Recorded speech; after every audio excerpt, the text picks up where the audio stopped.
Hi guys, I've come up with a new story about Deku that is very exciting. The story is about how Deku will handle the situation with vampires in the city. Deku trains the vampires and wants to save the city from them, and along the way he ends up in different situations that are full of action, sadness, and adventure. I hope you will like it. Remember to like and comment what you think. Enjoy, Blood That Binds. Chapter 1, Something is Wrong in Musetafu. The report was 3 pages long, and Izuku Midoriya had read it 11 times. He sat at his desk in the small apartment he rented 2 blocks from UA's support campus, surrounded by notebooks that had long since stopped being about hero strategies and started being about something else entirely. The lamp above him flickered once, the way it always did around midnight, and he ignored it the same way he always did. On the desk in front of him, between an empty coffee mug and a half-eaten rice ball he had forgotten about, lay a printed incident report stamped with the Musetafu Police Department's header. Case number 4471B. Victim found unresponsive in Taduin District Alley. No signs of quirk usage detected at scene. 2 puncture wounds located on left side of neck. Blood loss estimated at 1.2 liters. Victim conscious upon arrival at Musetafu General. Unable to provide coherent statement. Eyes described by attending nurse as, and here the report used a word that had made Izuku's pen stop moving the first time he read it, luminescent. Luminescent. He picked up his pen and underlined it for the 4th time. This was case number 11. 11 incidents across 6 weeks, spread across 4 different districts, involving victims between the ages of 19 and 43. No common employer. No shared residential area. No overlapping social connections that the police had been able to identify. 3 of the victims had quirks. 8 did not. 2 had criminal records. 9 had none. The only things they shared were the puncture wounds, the blood loss, and the eyes. Always the eyes. Izuku pulled open the bottom drawer of his desk and took out a second folder. This one he had assembled himself, and it was considerably thicker than the police report.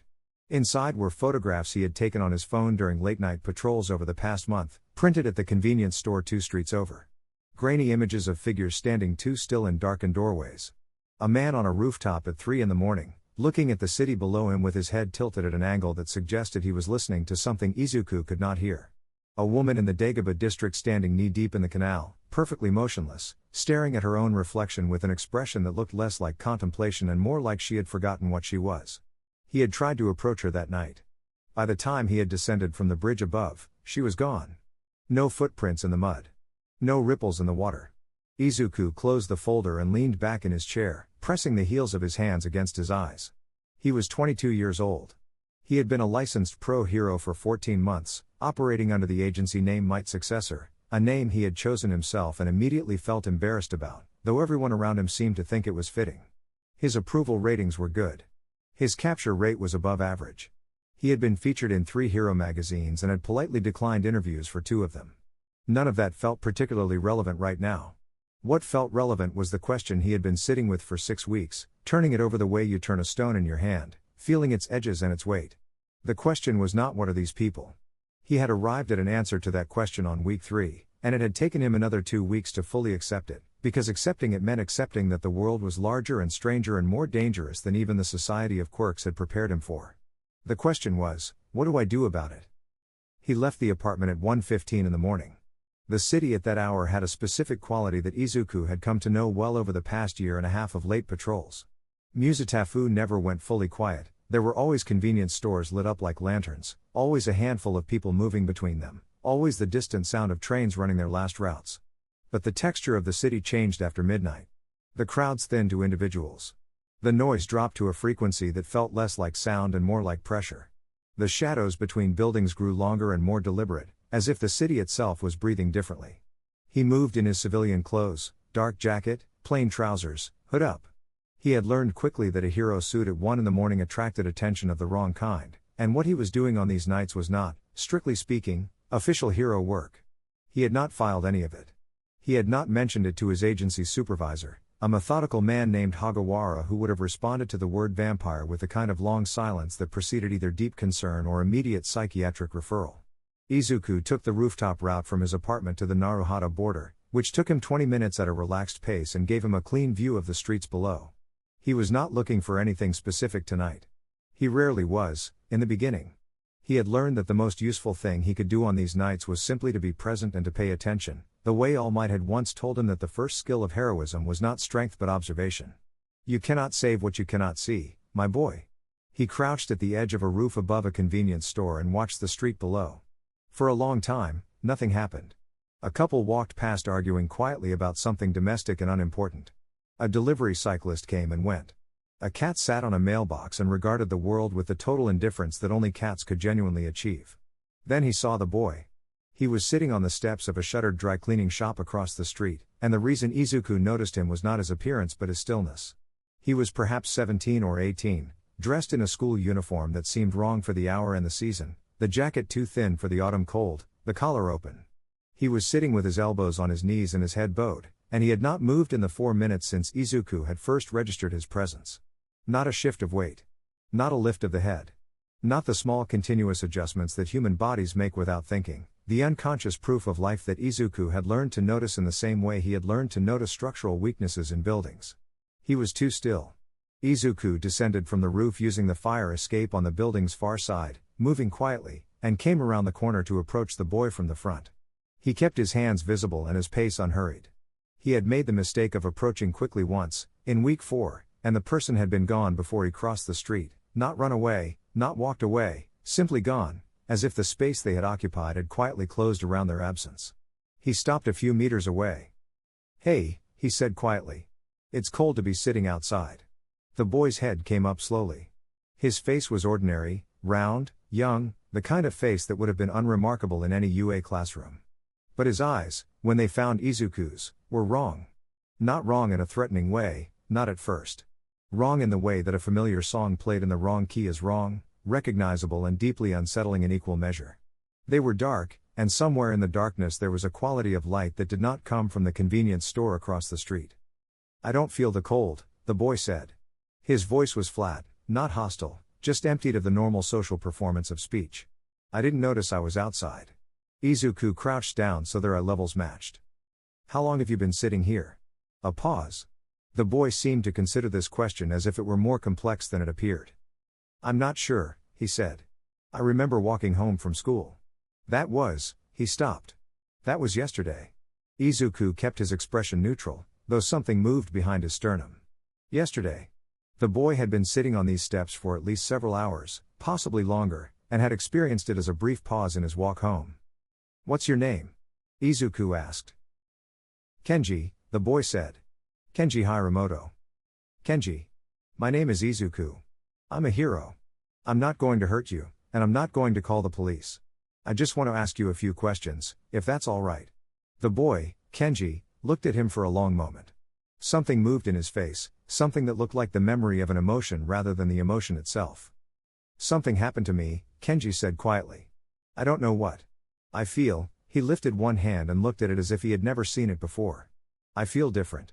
I feel like I'm standing very far away from myself, and I can hear everything. I can hear the woman on the 4th floor of that building," he nodded at the apartment block down the street, turning over in her sleep. "I can hear your heartbeat." He said this last thing without any particular emphasis, and that was what made it frightening. "How long has this been happening?" Izuku asked. 4 days, Kenji said. "I think. I stop losing track of time and then I lose it again. I haven't gone home. I think my mother is looking for me. I can hear her calling my name sometimes, even when I'm far away, but I can't." He stopped again. "I can't make myself go back. Something in me says that if I go back I'll." He didn't finish the sentence. He didn't need to. Izuku was quiet for a moment. Then he said, "I know somewhere you can go. It's not a hospital and it's not a police station. It's just a place where you'll be safe, and where I can help you understand what's happening to you. You don't have to come. But I think you need to." Kenji looked at him for a long time. "How do you know you can help me?" Izuku thought about the 11 case files. About the photographs in his desk drawer. About the months of notes he had been writing in the margins of everything he knew about quirk biology, human physiology, and a category of being that had existed in human mythology for thousands of years before quirks had given the world a new language for the inexplicable. "I don't know for certain," he said honestly. "But I've been looking for you. Not you specifically. But people like you. And I've been thinking about this for a long time, and I have some ideas." Something shifted in Kenji's expression. Not trust, not yet, something smaller than trust, more fragile. The faint opening of a door that had been closed from the inside. Okay, Kenji said. The facility was a 20-minute walk from where they stood, and Izuku spent most of it talking quietly about nothing important: the neighborhood, the way the city looked at this hour, the convenience store they passed that sold the best onigiri in the district.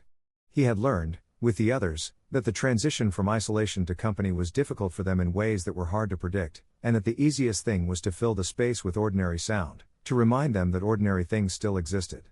Kenji walked beside him in silence, but he kept pace, and he didn't disappear. The building was on Musatafu's eastern edge, in an industrial zone that had been largely vacated over the past decade as the manufacturing base of the district had shifted. It was a 4-story concrete structure that had formerly housed a mid-sized textile processing operation.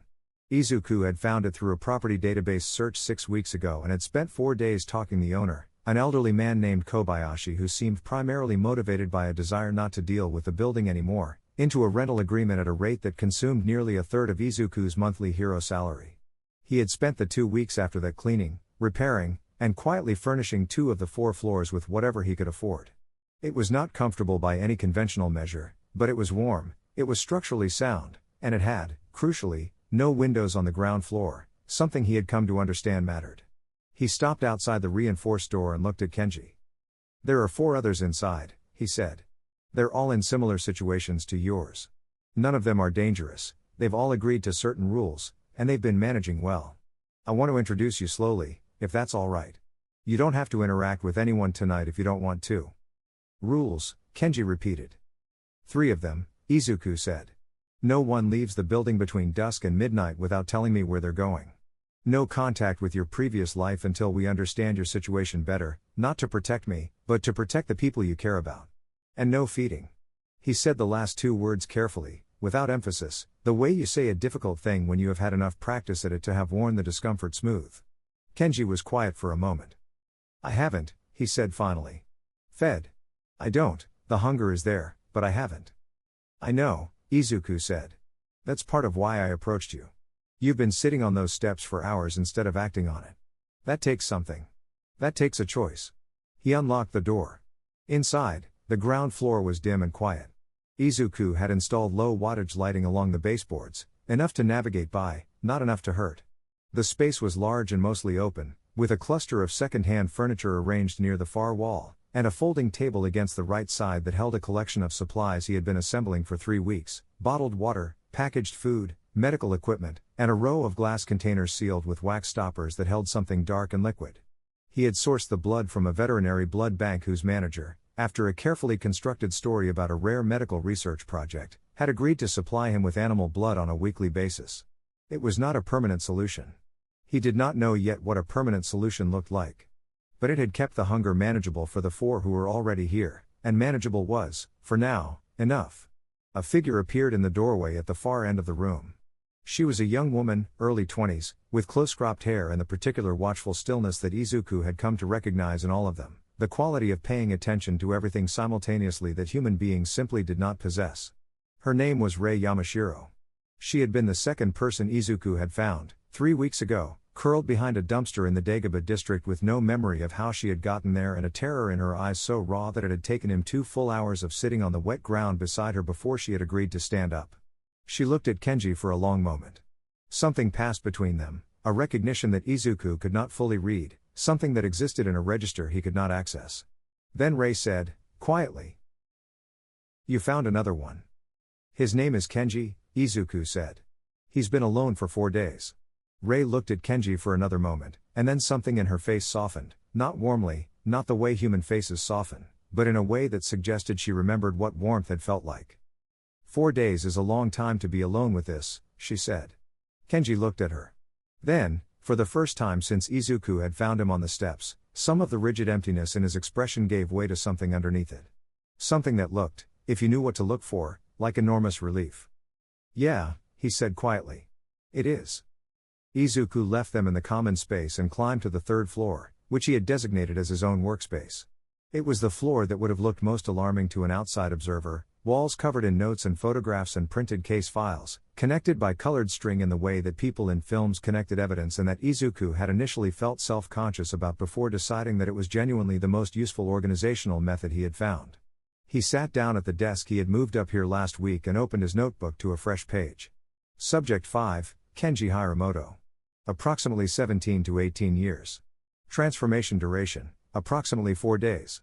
Primary symptoms, time displacement, hypersensory perception, auditory confirmed, range unknown, thermoregulation loss. Feeding instinct present but controlled.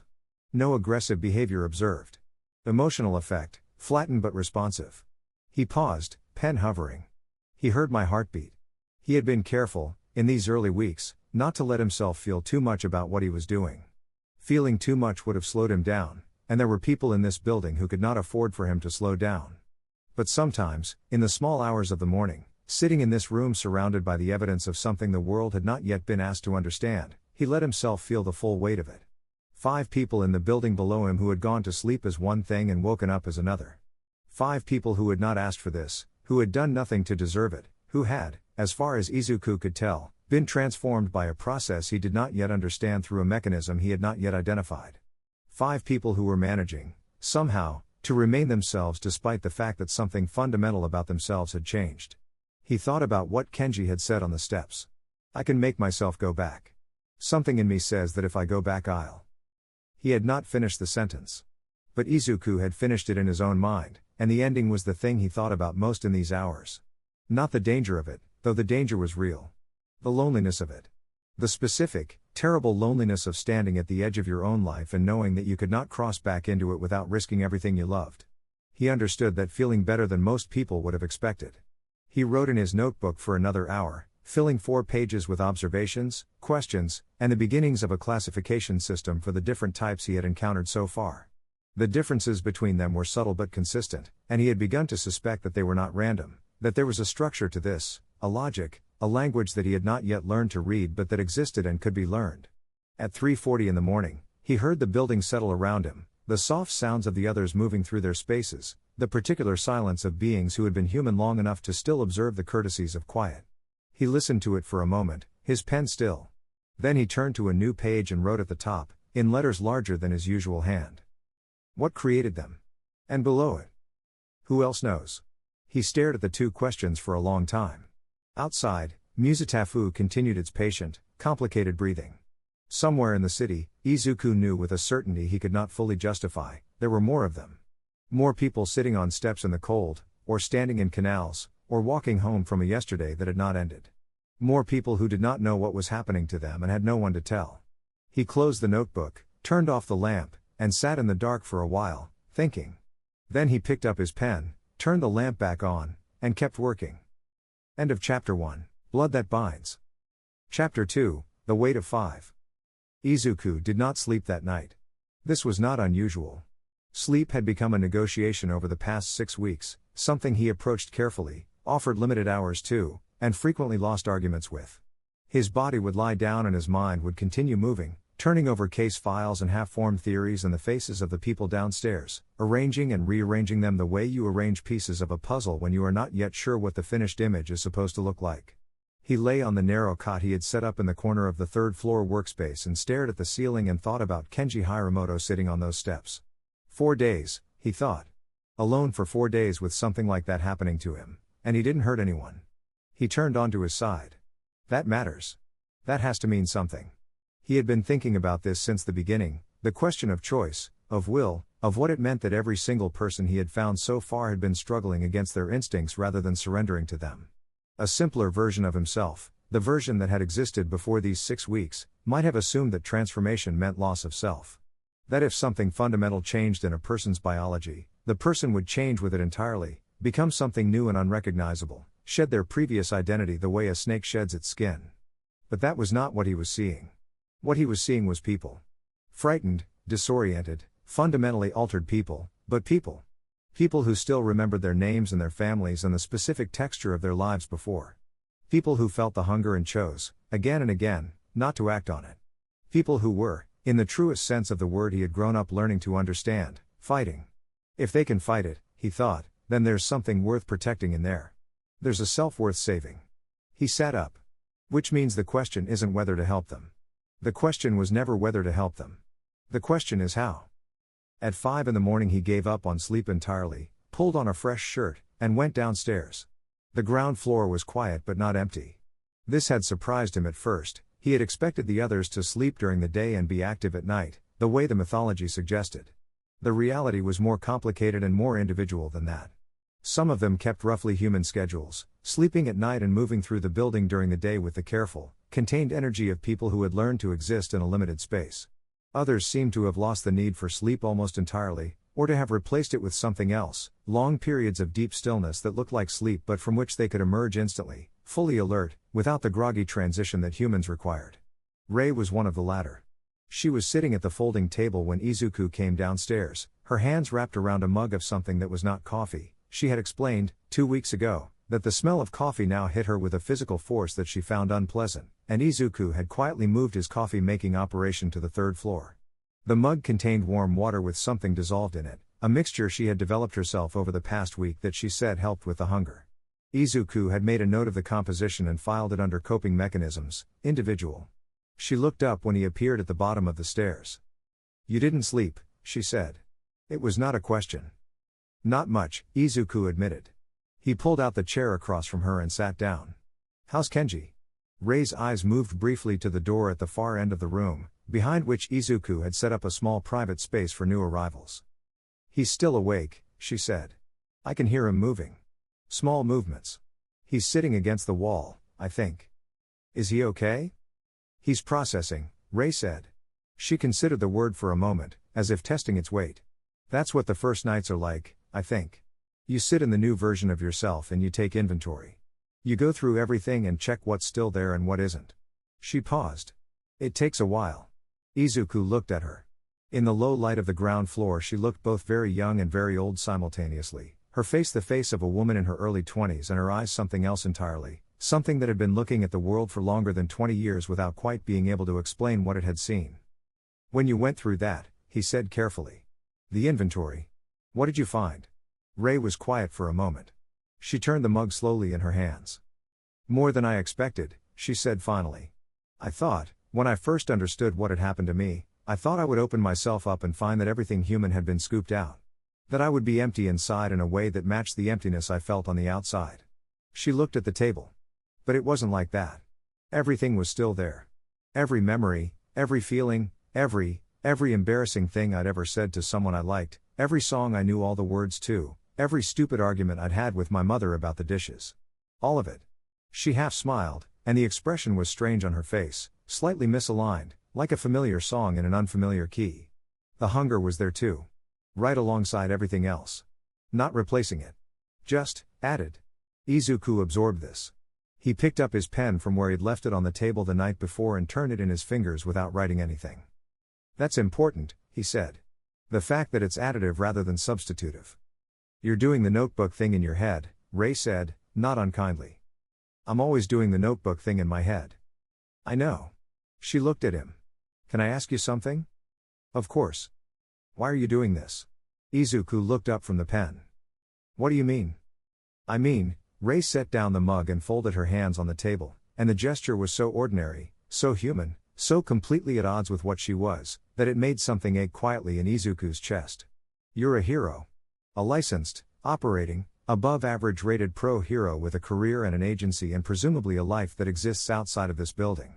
And instead of reporting us, instead of filing some kind of task force request and letting someone else deal with it, you rented an old factory and started collecting us like," she paused, and something moved in her expression that might have been humor. "Like very dangerous stamps." Izuku was quiet for a moment. Because someone had to, he thought. Because the right answer to encountering something you don't understand is not to destroy it.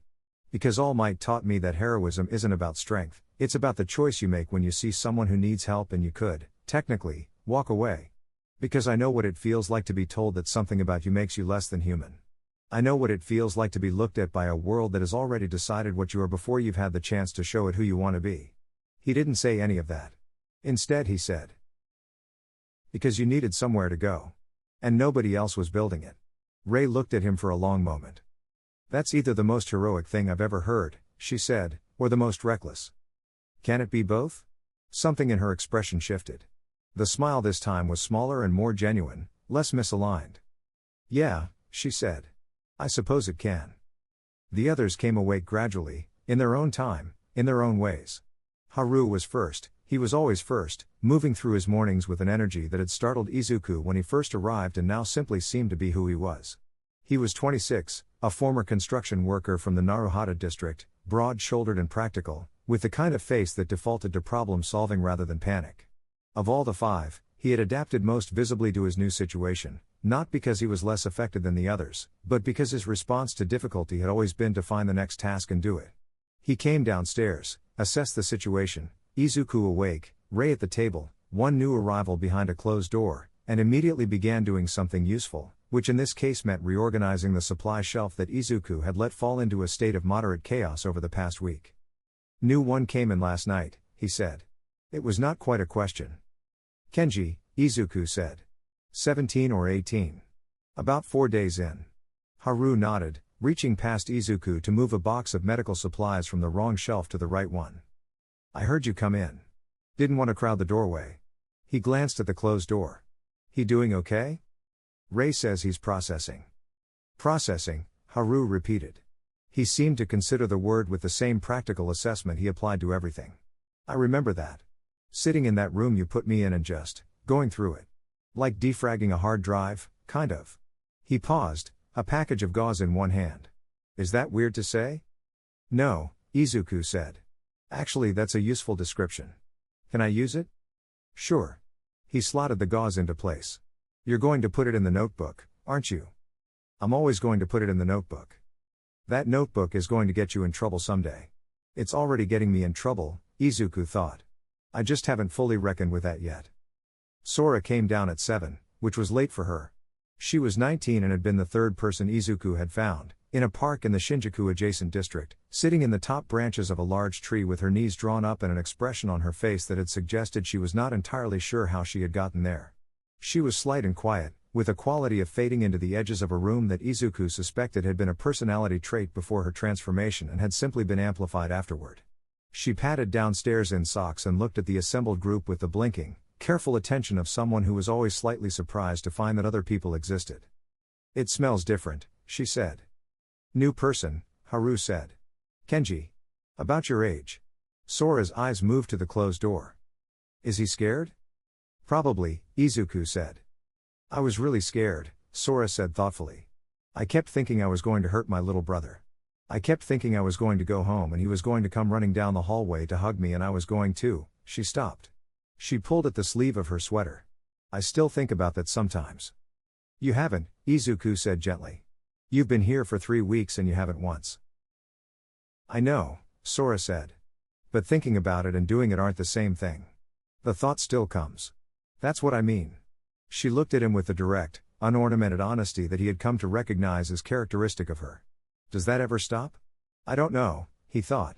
I genuinely don't know, and I hate that I don't know, and I'm afraid that the honest answer is that it doesn't stop, it just becomes something you carry differently.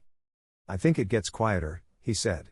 I think the more you practice choosing against it, the more distance you build between the thought and the possibility of action. But I won't tell you it disappears, because I don't know that for certain, and I think you deserve honesty more than you deserve comfort. Sora considered this for a moment. That's a really hero thing to say. Is it? Yeah. She sat down at the table next to Rei. My dad always said heroes are the ones who tell you the truth even when a lie would be easier. Your dad sounds like he understood something important, Izuku thought, and felt, briefly, the particular ache of thinking about people who were waiting somewhere in the city for someone who was never going to come home the same way they had left. Daichi arrived last, as he always did, moving down the stairs with the slow deliberateness that he brought to everything. He was the oldest of the 5 at 41, a former high school teacher from the Kamino district whose transformation had happened, as near as Izuku could reconstruct, 8 weeks ago, 2 weeks before the first police report had landed on anyone's desk. He was tall and lean with reading glasses that he still wore out of habit even though he no longer needed them, and he had the particular quality of stillness that came not from the transformation but from a lifetime of standing in front of rooms full of teenagers and learning that panic is contagious and calm is a gift you can choose to give. He looked at the group assembled at and around the table, registered the information in Haru's expression, and said, How old? 17 or 18, Izuku said. Daichi was quiet for a moment. Then he sat down at the table, folded his hands, and said, very quietly, to no one in particular. God. Nobody said anything. There was nothing useful to say. After a moment, Daichi looked at Izuku. Have you slept? Some. That means no. It means some. Izuku. Daichi's voice carried the particular frequency of a teacher who had long since stopped accepting inadequate answers. You cannot help any of us if you collapse. I have told you this before. And I've told you before that I'm fine. And I've told you before that fine is the word people use when they don't want to answer the question. Rei, without looking up from her mug, said, he's right, you know. I know he's right, Izuku said. I'll sleep tonight. You said that last night, Haru said. I'll sleep this tonight. That's still the same night. Izuku stopped. He looked around the table at the four of them, Rei with her mug, Haru with his practical assessment, Sora pulling at her sleeve, Daichi with his folded hands and his reading glasses and his quiet devastation on behalf of a 17-year-old boy he hadn't met yet. He felt something move through him that was warm and complicated and slightly overwhelming. You all know that I'm supposed to be the one taking care of you, right? Yes, Daichi said. And we know that you are 22 years old and running a secret facility for vampires on a junior hero's salary while apparently not sleeping, and you have been doing this alone for 6 weeks. A pause. When you put it like that, Izuku said. When I put it like that, Daichi agreed. The door at the far end of the room opened at 8:30. Kenji appeared in the doorway, and the first thing Izuku noticed was that he looked, in the morning light that filtered through the high narrow windows near the ceiling, even younger than he had on the steps. He was standing with his shoulders slightly hunched, his hands in the pockets of his uniform trousers, and he was looking at the assembled group with an expression that contained approximately equal parts wariness and desperate hope, the combination that Izuku had come to think of as the universal face of someone who wanted very badly to not be alone with something but hadn't yet been convinced that company was safe. The room was quiet for a moment. Then Haru said, in a completely normal tone of voice, as if none of this was strange. There's warm water if you want some. And the packaged food on the third shelf is better than it looks. Kenji blinked. Okay, he said. Come sit down, Sora said. She moved over on the bench to make space, a gesture so ordinary and human that Izuku felt, again, that complicated warmth in his chest. I'm Sora. The big one reorganizing the shelves is Haru, the woman with the mug is Rei, and the old one with the glasses is Daichi. I'm 41, Daichi said mildly, not dead. And you already met Izuku, Sora continued, ignoring this. Kenji moved slowly into the room. He sat down in the space Sora had made, and he looked around the table, and something in his face, the rigid, held quality that Izuku had noticed on the steps, began, very carefully, to loosen. How long have you all been here? He asked. I've been here the longest, Daichi said. 3 weeks. Sora is 2.5. Haru, 2. Rei, 3 weeks as well. He looked at Kenji over his glasses. You were found last night. I was sitting on some steps, Kenji said. He looked at Izuku. You just came up and talked to me. That's what he does, Haru said. Shows up in the middle of the night and talks to you like it's a normal thing to do. It is a normal thing to do, Izuku said. You found me in a tree, Sora said. You seemed like you needed someone to talk to. I was 20 meters off the ground. You still seemed like you needed someone to talk to. Something happened around the table then, something small and fragile and important. Kenji's mouth moved in an expression that was not quite a smile but was the shape a smile leaves behind when it has been away for a while and is beginning to remember the way back. Sora made a sound that was almost a laugh. Even Rei, who smiled rarely and fully, allowed something to soften at the corners of her eyes. This, Izuku thought, watching them. This is why. Not the research. Not the classification system. Not the case files and the colored string and the blood sourced from a veterinary supplier. This, 5 people sitting around a folding table in the early morning, finding the faint edges of something that might become ordinary. This was what he was building toward, even if he couldn't fully articulate it yet. This was what he was protecting. I just have to figure out how to protect it from the things I haven't found yet. He looked down at his notebook. Case number 12, Kenji Hiramoto. First morning at facility.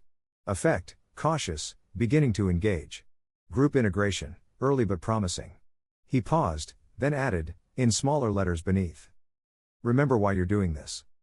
At 9 o'clock, Izuku went back upstairs to the workspace and stood in front of the wall.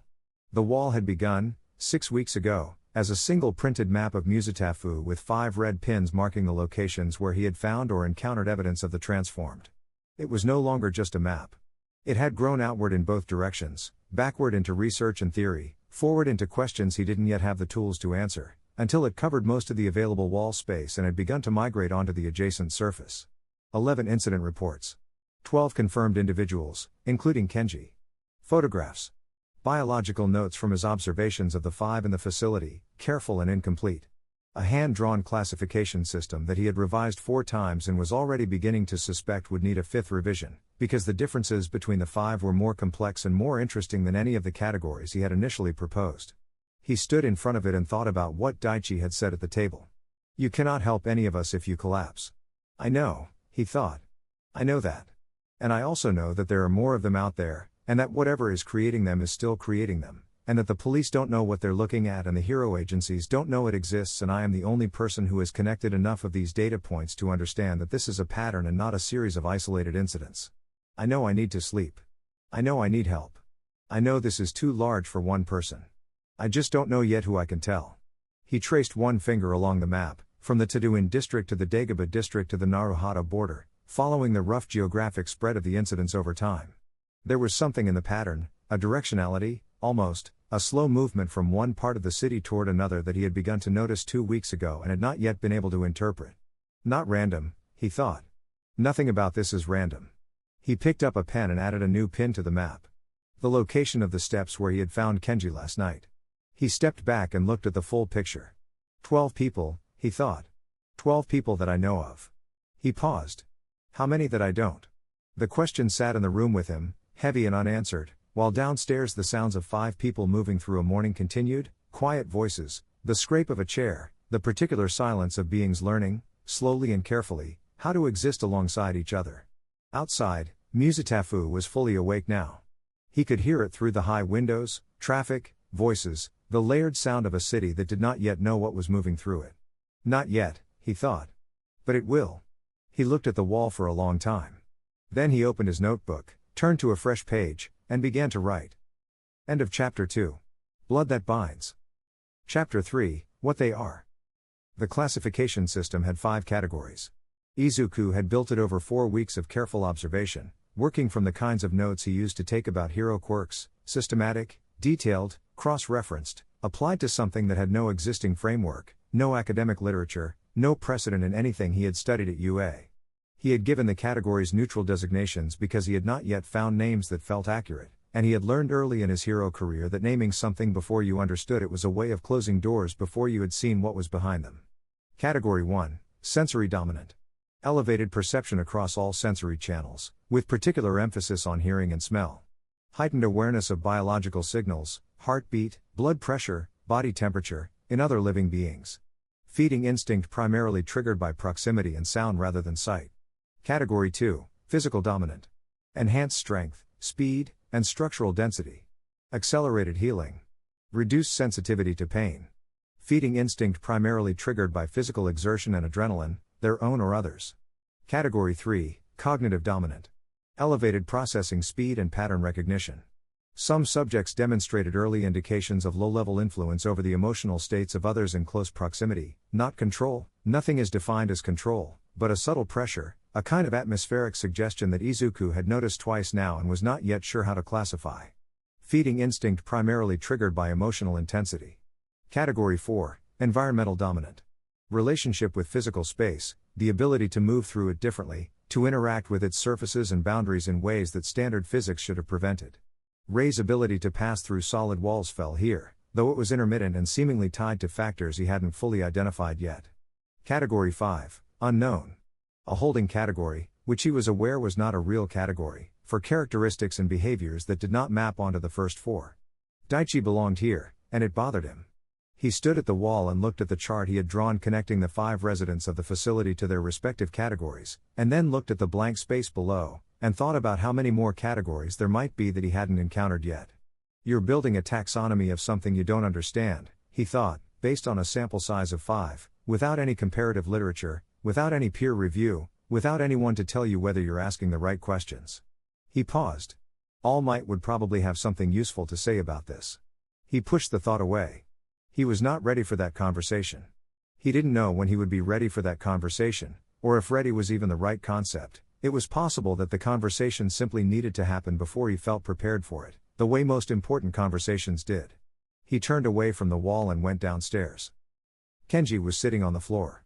This was not alarming in itself. Sora often sat on the floor, and Haru had spent his first 3 days at the facility either working with his hands or sitting on the floor with the concentrated look of someone manually reassembling themselves, but Kenji was sitting in the middle of the ground floor with his eyes closed and his head tilted slightly to one side and an expression of intense concentration that made Izuku stop on the bottom stair and observe for a moment before announcing himself. "What are you doing?" he asked eventually. Kenji opened his eyes. "Listening," he said. "To what?" Kenji was quiet for a moment. "Everything," he said. He paused, visibly searching for language. "It's like before, when I was normal, there was a volume level that the world lived at. Like background noise. You don't notice it because it's constant.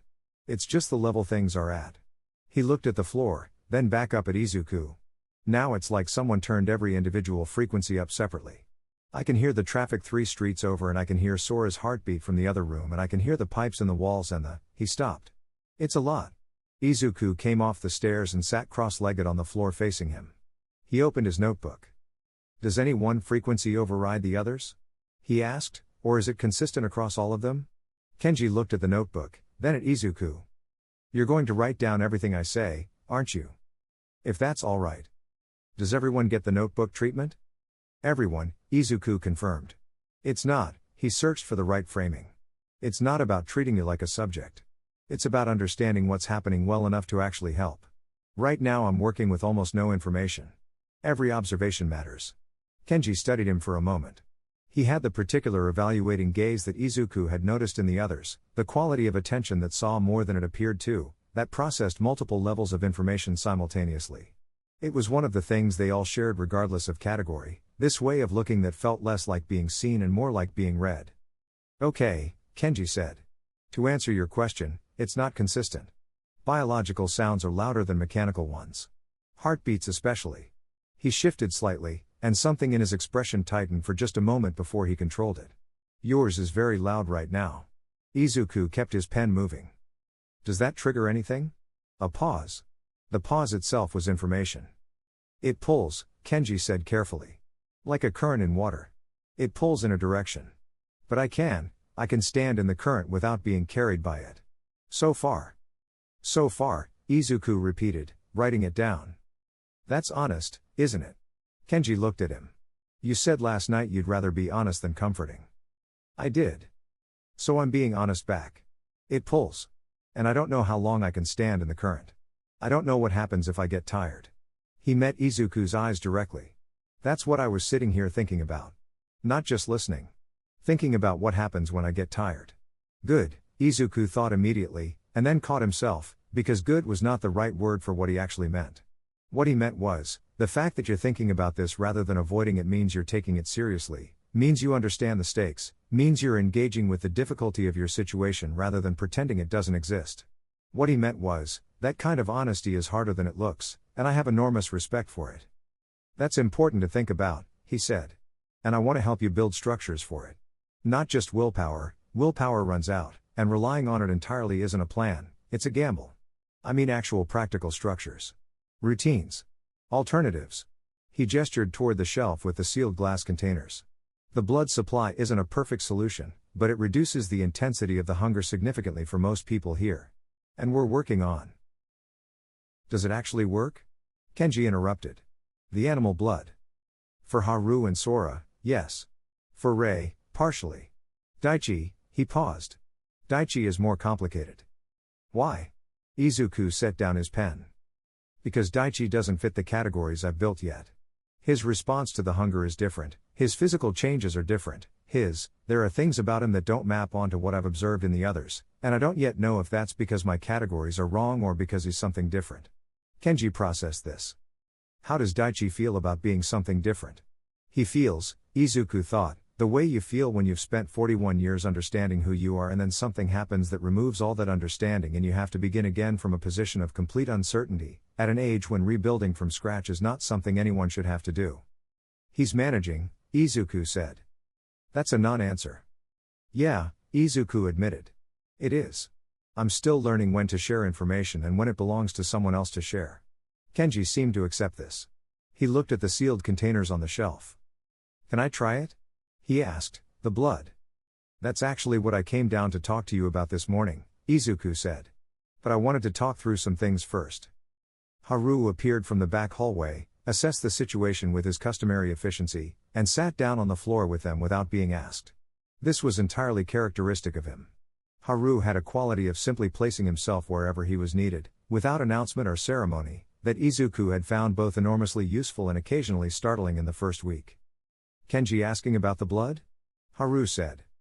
"We were getting there," Izuku said.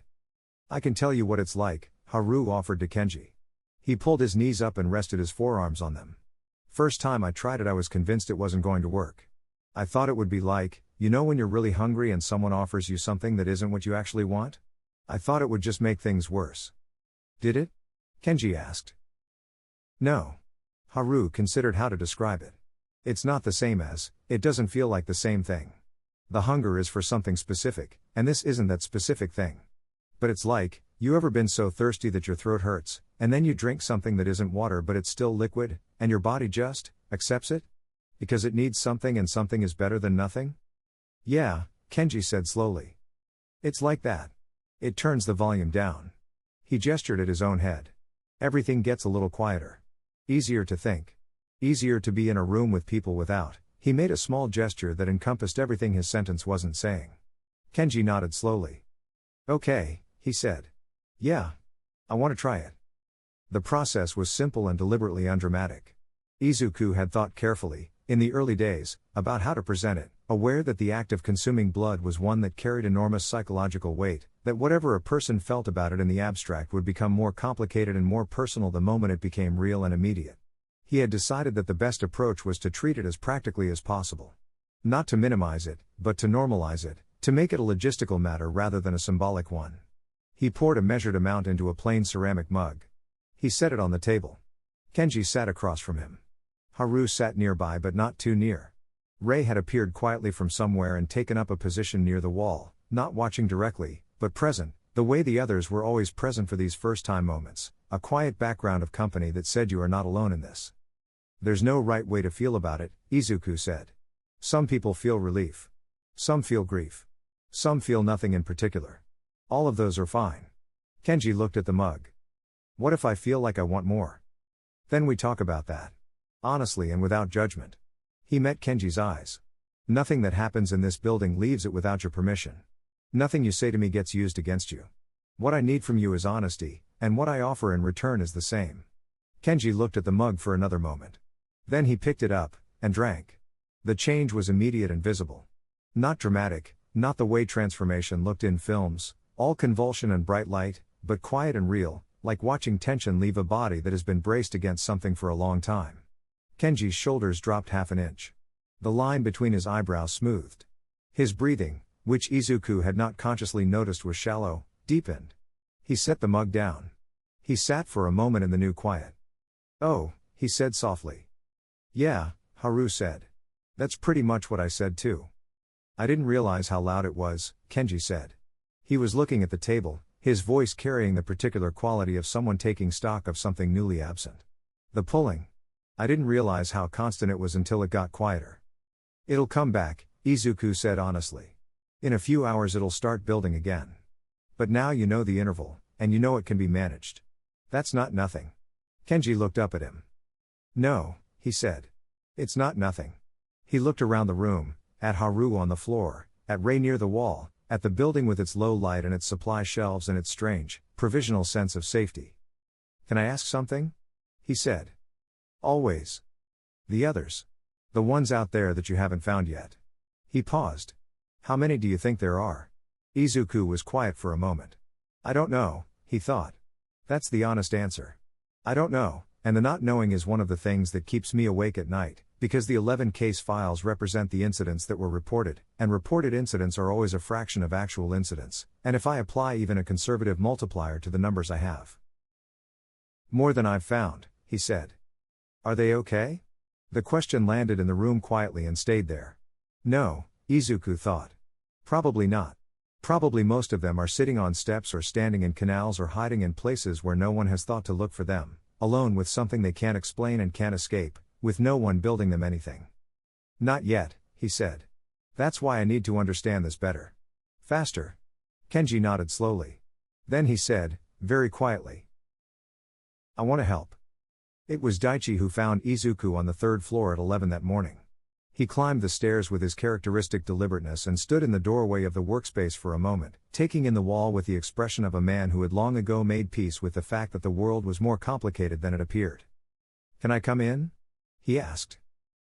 Of course, Izuku said, moving a stack of folders off the second chair. Daichi sat down. He looked at the wall for a moment, then at Izuku. I want to tell you something, he said. About what happened to me. Izuku set down his pen. You don't have to. I know I don't have to. Daichi folded his hands in his lap. I want to. Because I think it might be relevant, and because I think you've been treating me carefully, the way you treat things you're not sure about, and I'd rather be transparent with you than remain a category 5. Izuku felt something in his chest shift slightly. He said nothing. He waited. I was a teacher for 17 years, Daichi said. High school literature. He paused, briefly, on the word was. Izuku noticed the pause and filed it. 3 months ago I started noticing things. He looked at his hands. Not the sensory things, not like Kenji.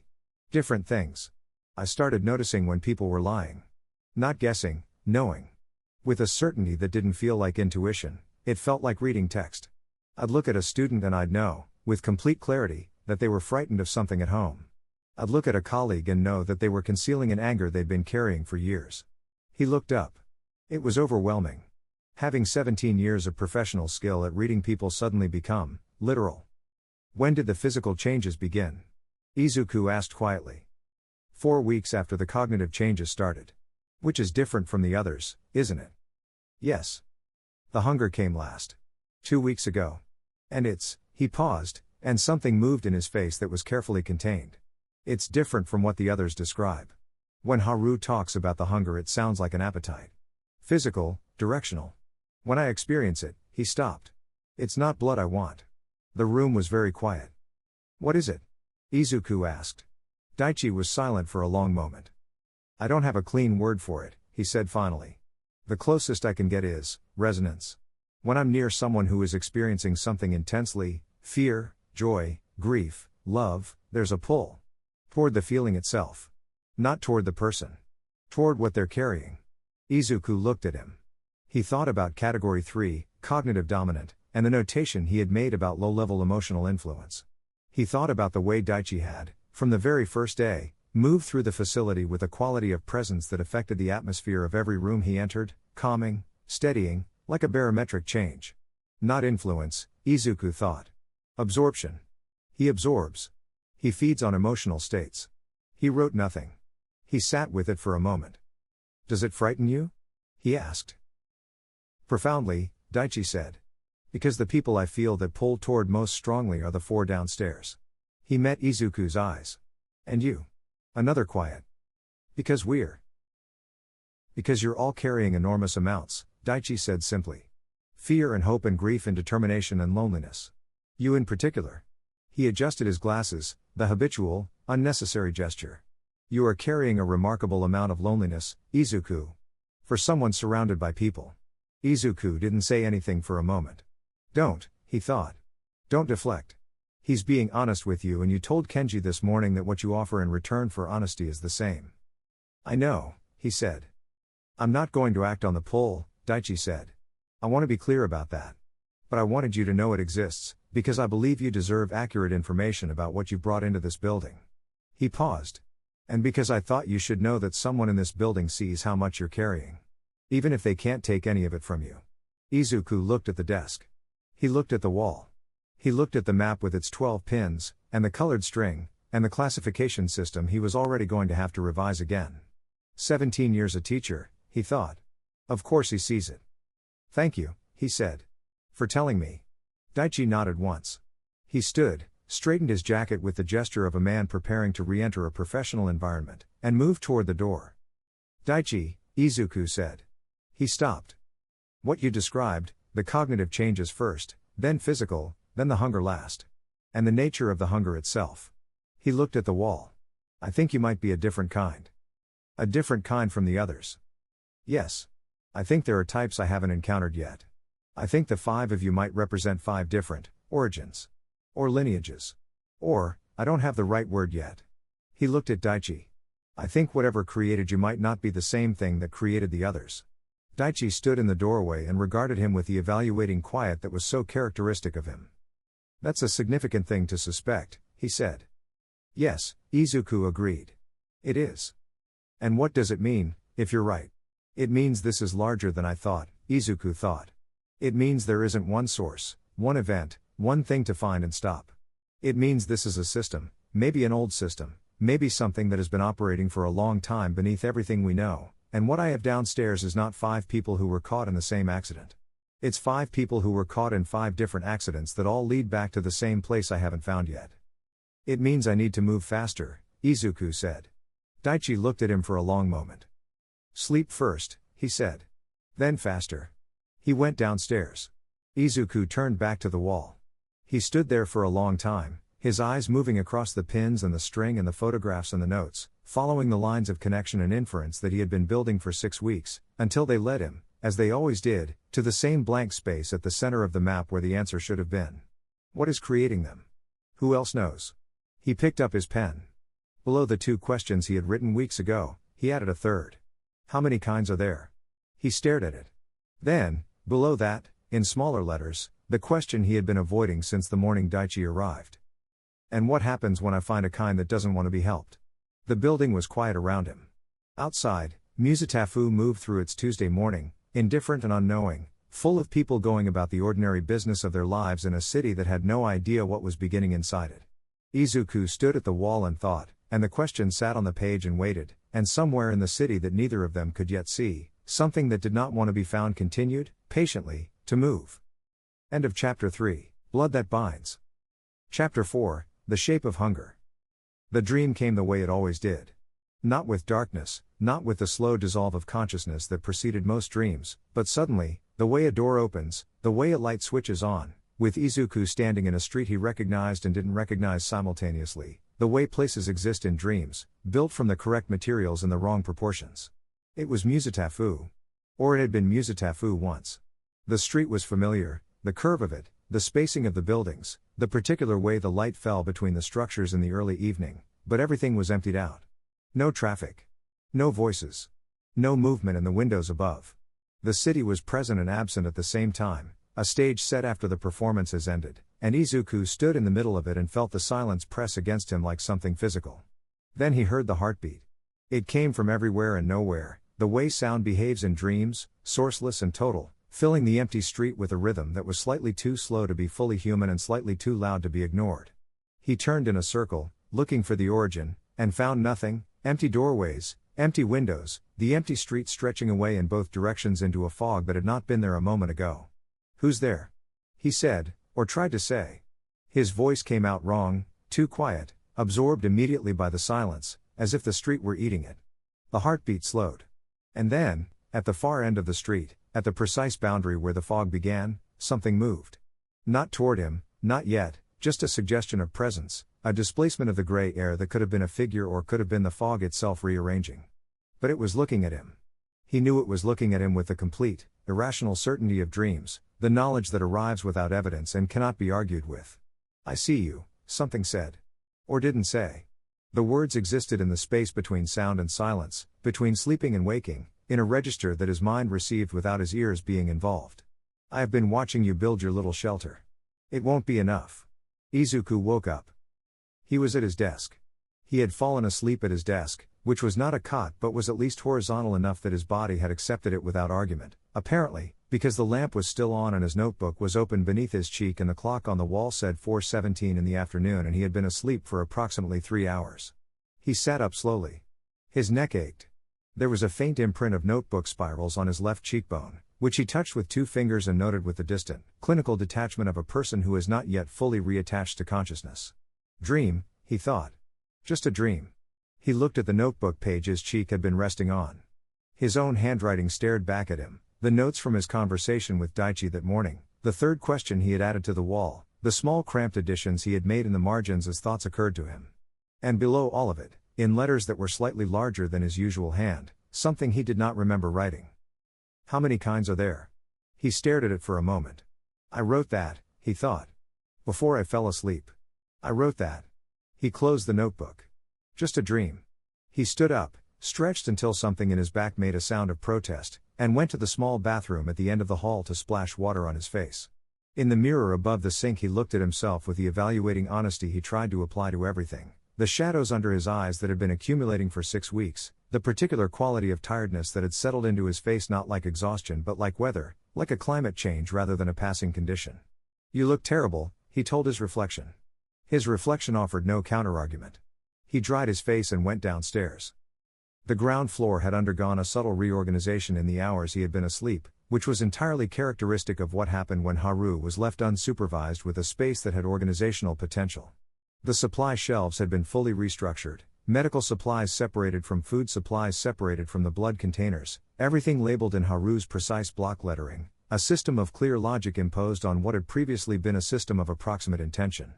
Haru was sitting at the table with Kenji, and they were engaged in what appeared, from the doorway, to be a reasonably comfortable conversation, which Izuku registered as a small, significant victory and did not interrupt.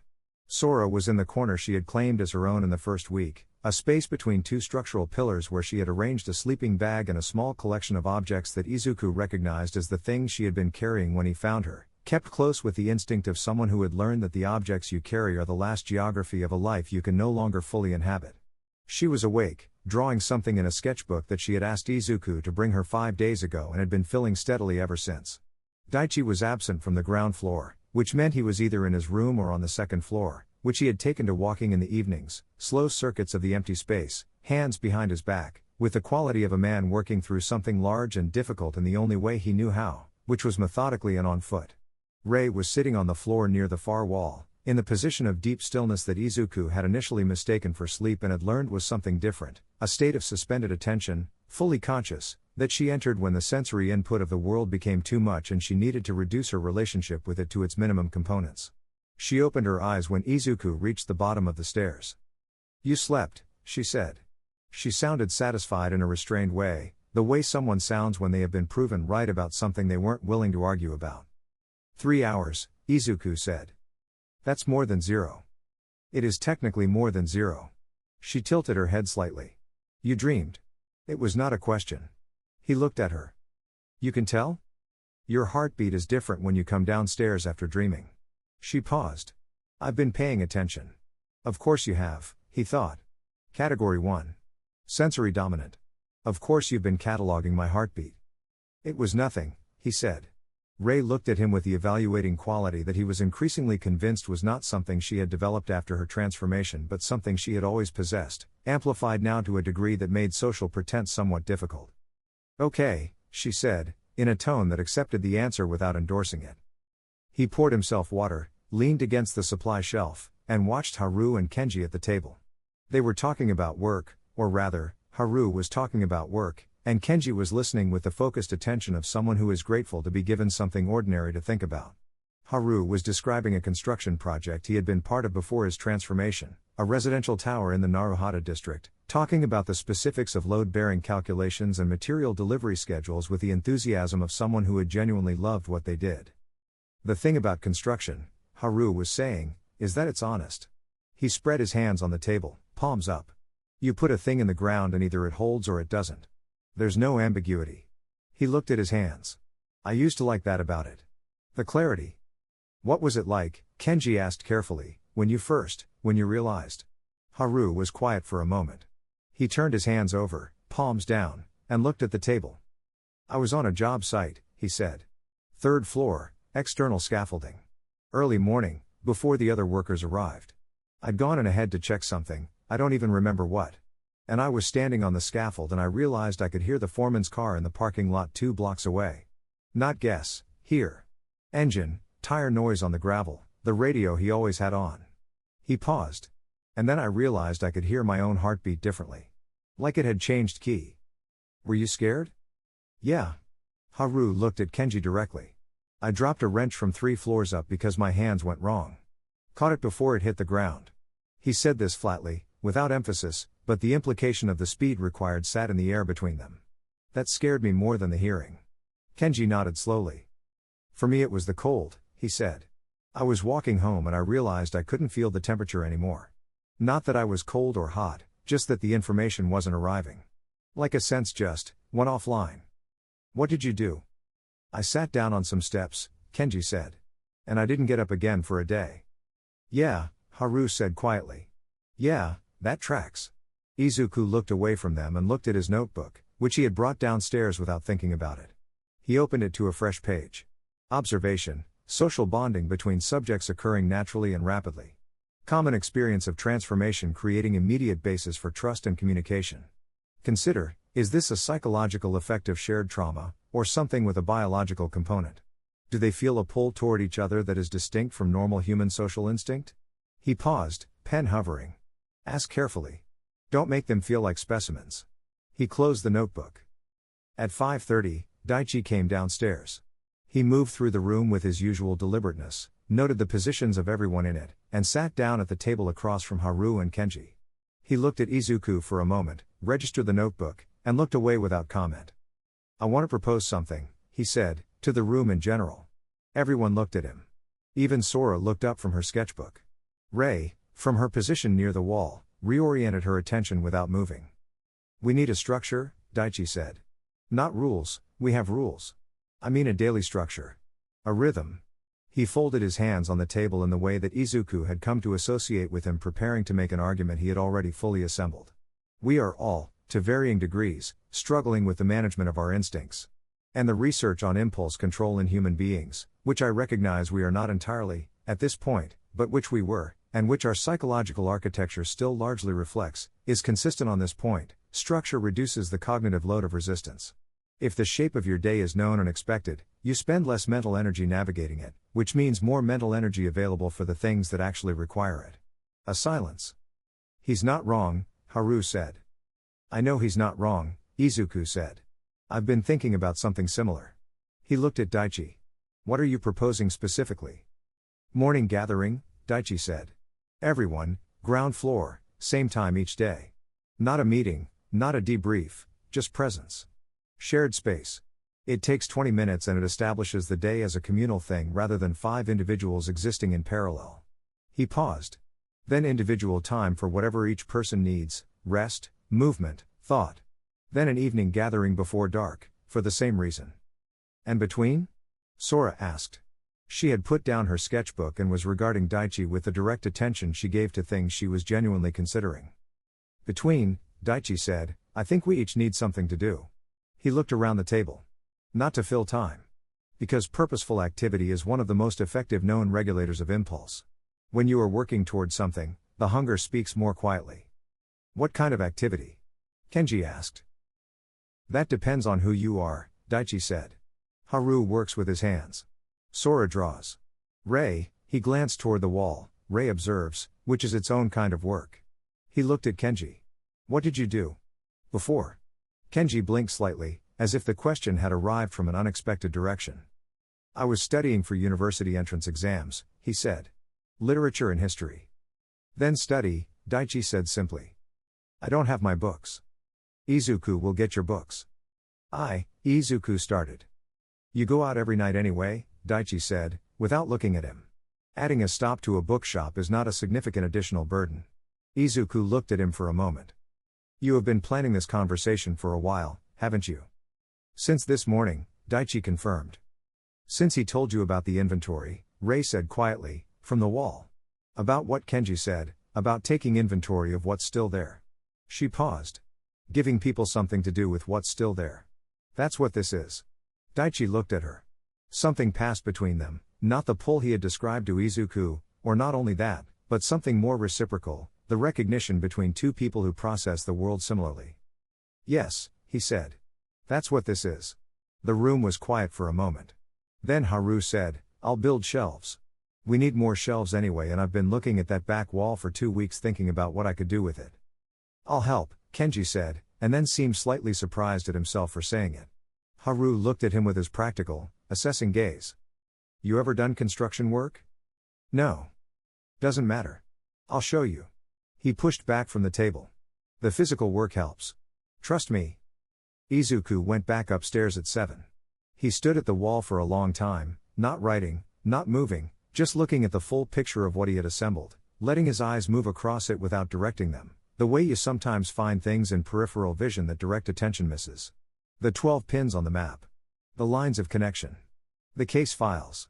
The classification system with its 4 real categories and 1 holding category that was already proving inadequate. 5 different origins, he thought. Or possibly 5 different lineages. Or 5 different stages of something I don't yet understand. He thought about Daichi's sequence, cognitive first, then physical, then hunger last. The inverse of what he had observed in the others, where the physical changes were immediate and the cognitive effects developed more slowly. What did that inversion mean? Was it a characteristic of the type, or a characteristic of the individual, or a characteristic of whatever had created him? And what created him? He picked up a red pen and drew a circle around the blank space at the center of the map. The space where the source should have been, where the answer should have been, where something was that he hadn't found yet. He stared at the circle. "You're building a shelter," the dream voice had said. "It won't be enough. Just a dream," he told himself again. "Your brain processing anxiety. Nothing more." But he kept the red circle on the map. At 8:15, Sora knocked on the doorframe of the workspace. She was holding her sketchbook, and she had the expression she wore when she was about to say something that cost her something to say, a particular quality of deliberate steadiness, the face of someone who has talked themselves into a difficult thing and is moving through it before they can talk themselves back out. "Can I show you something?" she asked. "Of course," Izuku said. He moved aside to make space and she came in, which was itself notable. She rarely came to the 3rd floor, preferring the ground floor in her corner, and she had never come to the workspace before. She set the sketchbook on the desk and opened it. Izuku looked at the page. It was a drawing, pencil, careful and detailed, the kind of drawing that takes hours and knows it. The subject was a street. A specific street, rendered with enough precision that Izuku recognized it immediately, a stretch of the old commercial district near the Tatooine border, characterized by a distinctive sequence of shopfronts and a particular pattern of overhead wiring. Standing in the street, partially obscured by the corner of a building, was a figure. Sora had not drawn the figure fully, it existed at the edge of the frame, mostly shadow, with only one hand visible in the light and, above it, a suggestion of a face that was mostly darkness with 2 points of reflected light where the eyes should have been. Izuku looked at it for a long time. "When did you draw this?" he asked quietly. "Last night," Sora said. "While you were out finding Kenji." She paused. "I was at the window. The high one, on the 2nd floor, the one that looks north. I was watching the street, the way I do sometimes when the building feels too small, and I saw," she pointed at the figure in the drawing. "That. Standing there for a long time." "How long?" "An hour. Maybe more." She looked at the drawing. It wasn't moving. It was just, present. Like it was watching the building. Like it was watching the building, Izuku thought, and felt something cold move through him that was not the temperature of the room. "Could you tell what type?" he asked. Sora shook her head. It was too far and too dark. "But," she hesitated. "It felt different. From the others. From us." She touched the edge of the drawing without touching the figure. "We feel confused. Most of us, even now, there's a quality of confusion, like we're still catching up to what we are." She looked at Izuku. This didn't feel confused. This felt like it knew exactly what it was and exactly what it was doing. Izuku looked at the drawing for another long moment. Purposeful, he thought. That's the word she's reaching for. It felt purposeful. He thought about the map. About the directional pattern in the incidents he had been tracking, the slow movement from one district toward another that he had not yet been able to interpret. He thought about Daichi's sequence, cognitive first, physical second, hunger last, and the implication that had been sitting in the back of his mind since their conversation that morning, the implication he had not yet allowed himself to fully articulate. What if it's not random? What if it has never been random? What if something, somewhere, is making choices about who gets transformed and when and into what? He looked at the figure in Sora's drawing. The shadow at the edge of the frame. The 2 points of light where the eyes should have been. What if something is watching to see what I'm building? "Can I keep this?" he asked. Sora nodded. She looked relieved, in the way people look relieved when they have carried something alone and have finally been able to set it down somewhere. "I didn't want to worry everyone," she said. "I wasn't sure if I should tell you." "You should always tell me," Izuku said. "Anything you see, anything you feel that seems wrong or different or unexplained." He met her eyes. "That's what I'm here for." She looked at him for a moment. "You say that like it's simple," she said. "Like being here for us is just a thing you decided, And it doesn't cost you anything. It costs me sleep, he thought. It costs me a third of my salary. It costs me the ability to tell anyone I trust what I'm doing.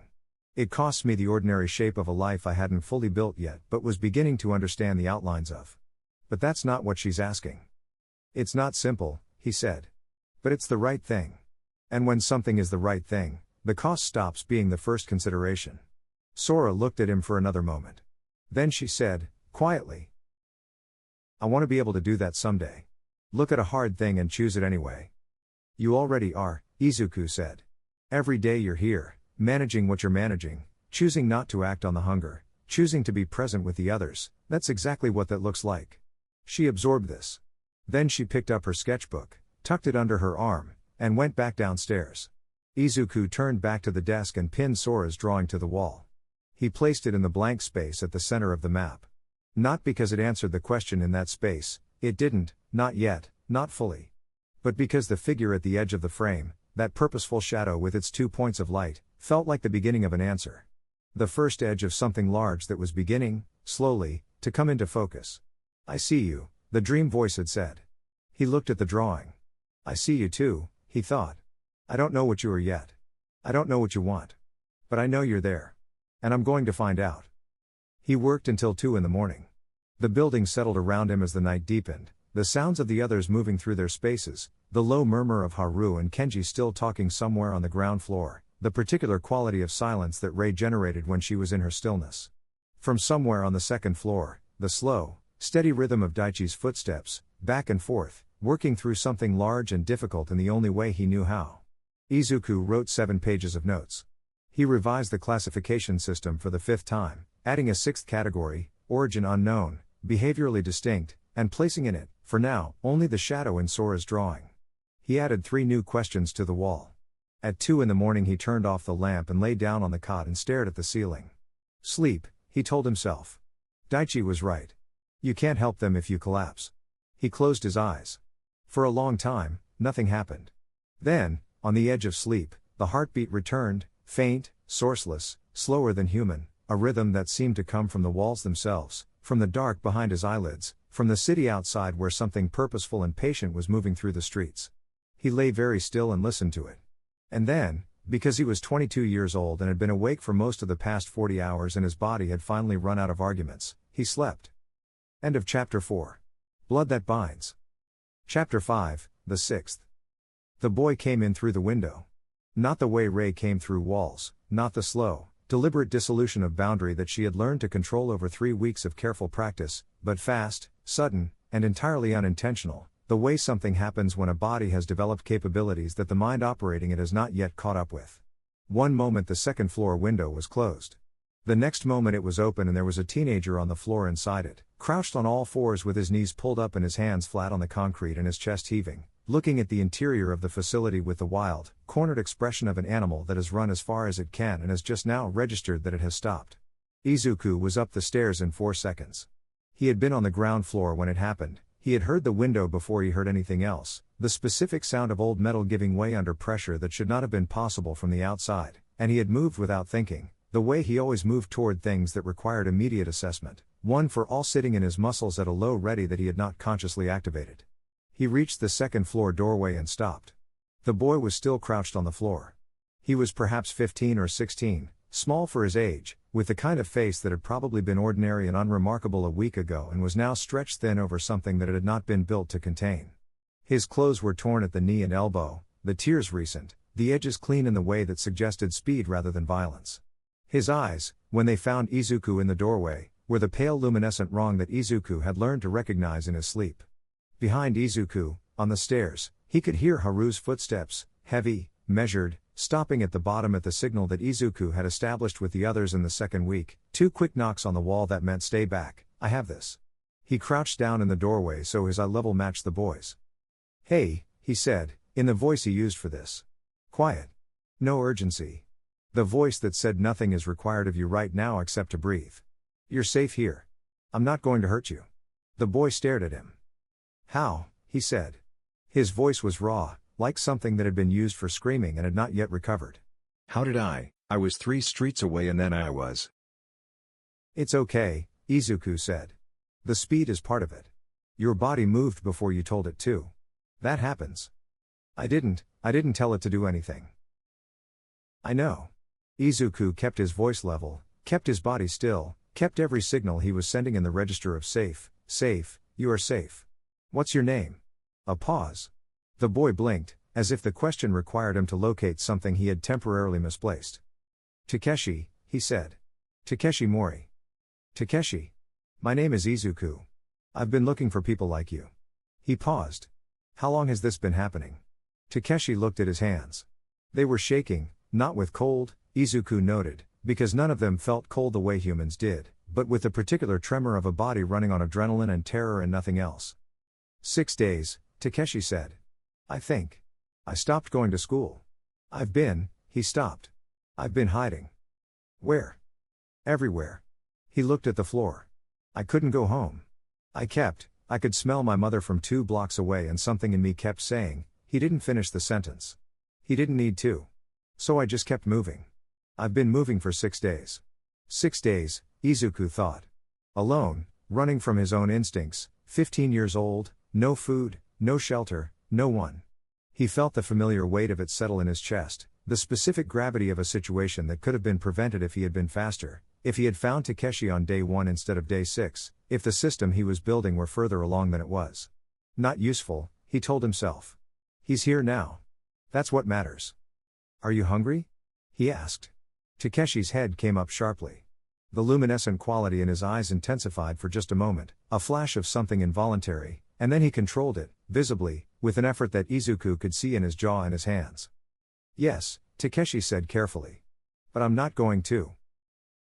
I know you're not, Izuku said. I have something that will help with that. Not what the hunger is asking for, but something that turns it down. He stood slowly. Can you stand up? Takeshi unfolded himself from the crouch with the careful deliberateness of someone managing a body they didn't entirely trust, and stood. He was shorter than Izuku had estimated, genuinely small, probably younger than 16, with the slight build of someone who had been growing steadily in the direction of tall and had been interrupted midway. There are 5 other people downstairs, Izuku said. They all went through what you're going through. None of them are going to hurt you, and none of them are going to judge you, and I'd like to introduce you slowly if that's all right. Takeshi looked at him for a long moment. You do this a lot, he said. It was not quite a question. More and more, Izuku said. Takeshi was category 2. Izuku identified it within the first hour. The physical dominance was obvious from the moment the boy stood up, in the way he occupied space, the density of his stillness, the unconscious readiness of his posture.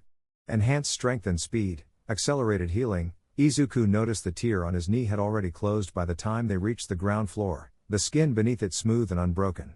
The feeding instinct triggered by physical exertion and adrenaline.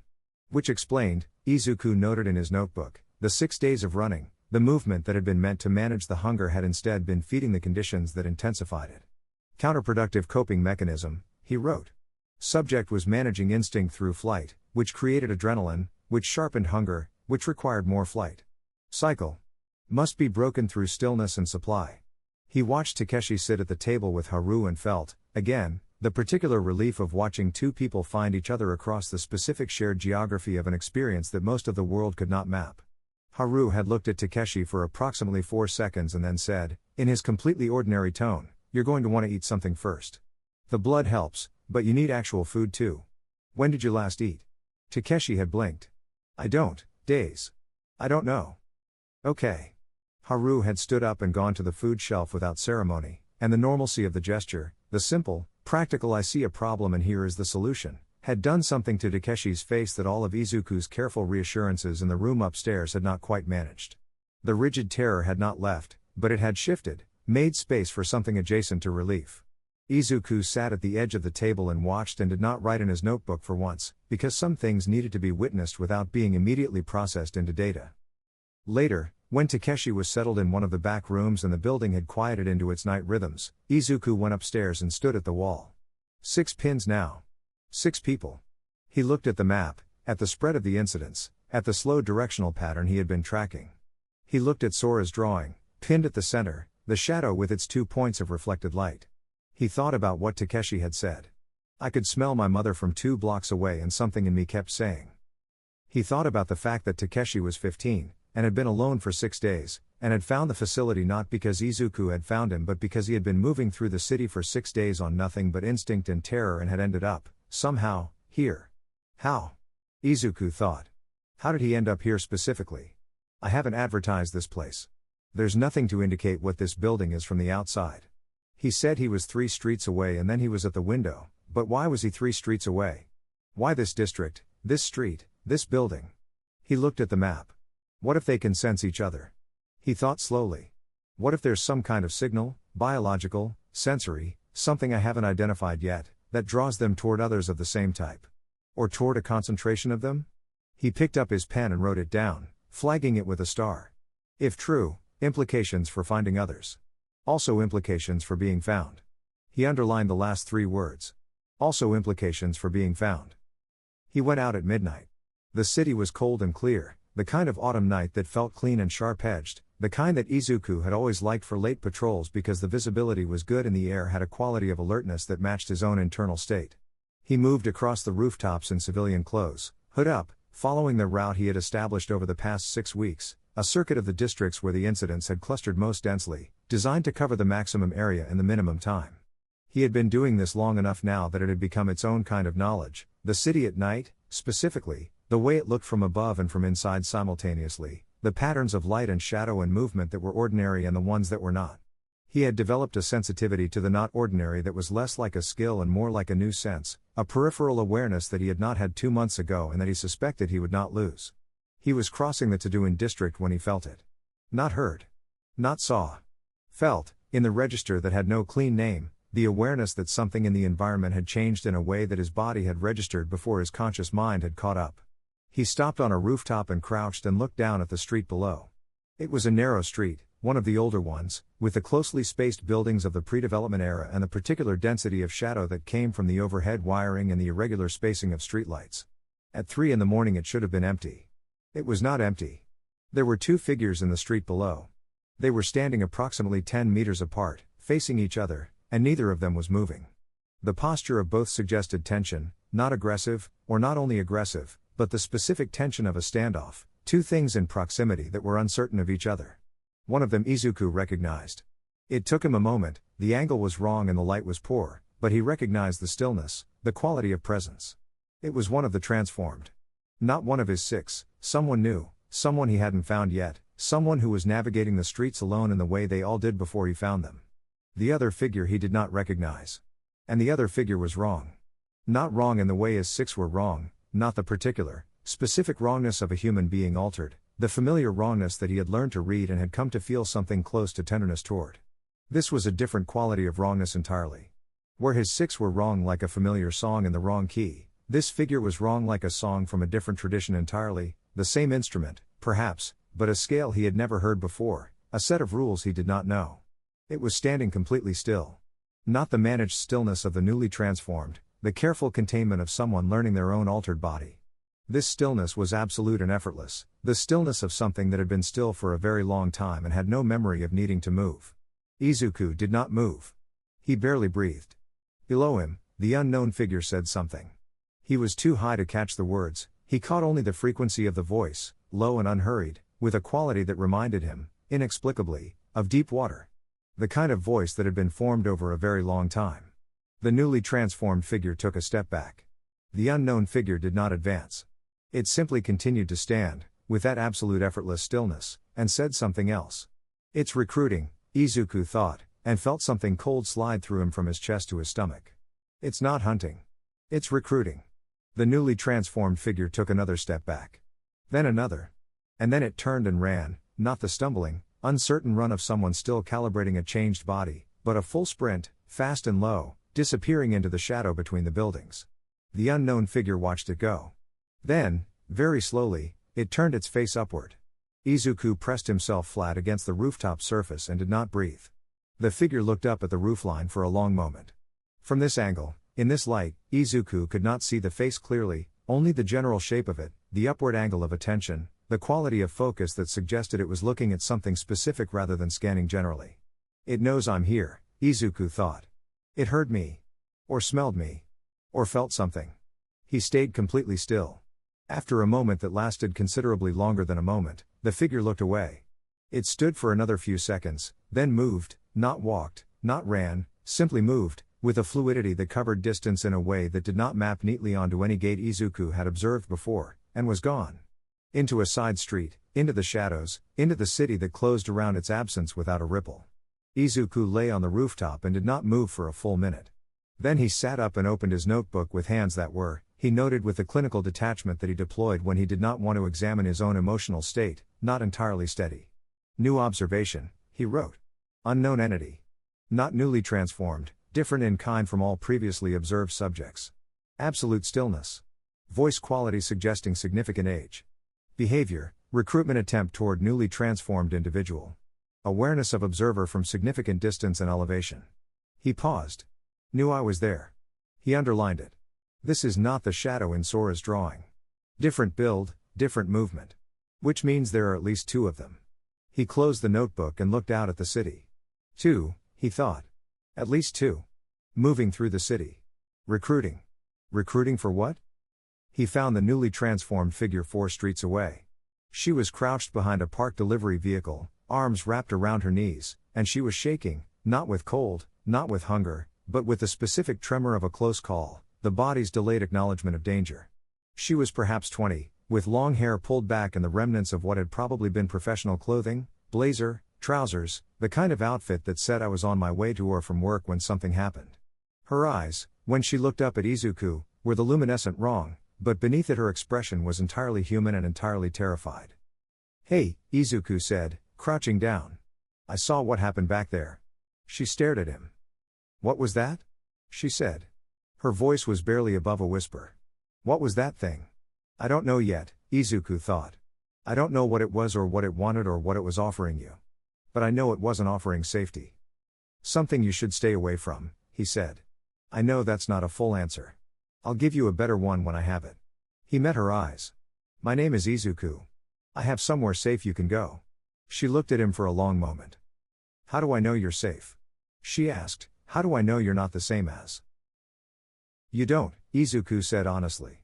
Not yet. But that thing back there was trying to convince you of something, and I'm not trying to convince you of anything.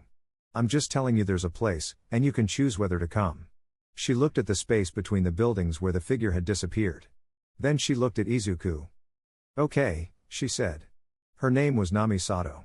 She was 23, a junior accountant from the Musetafu financial district, and she had been transformed, as near as she could reconstruct, 11 days ago.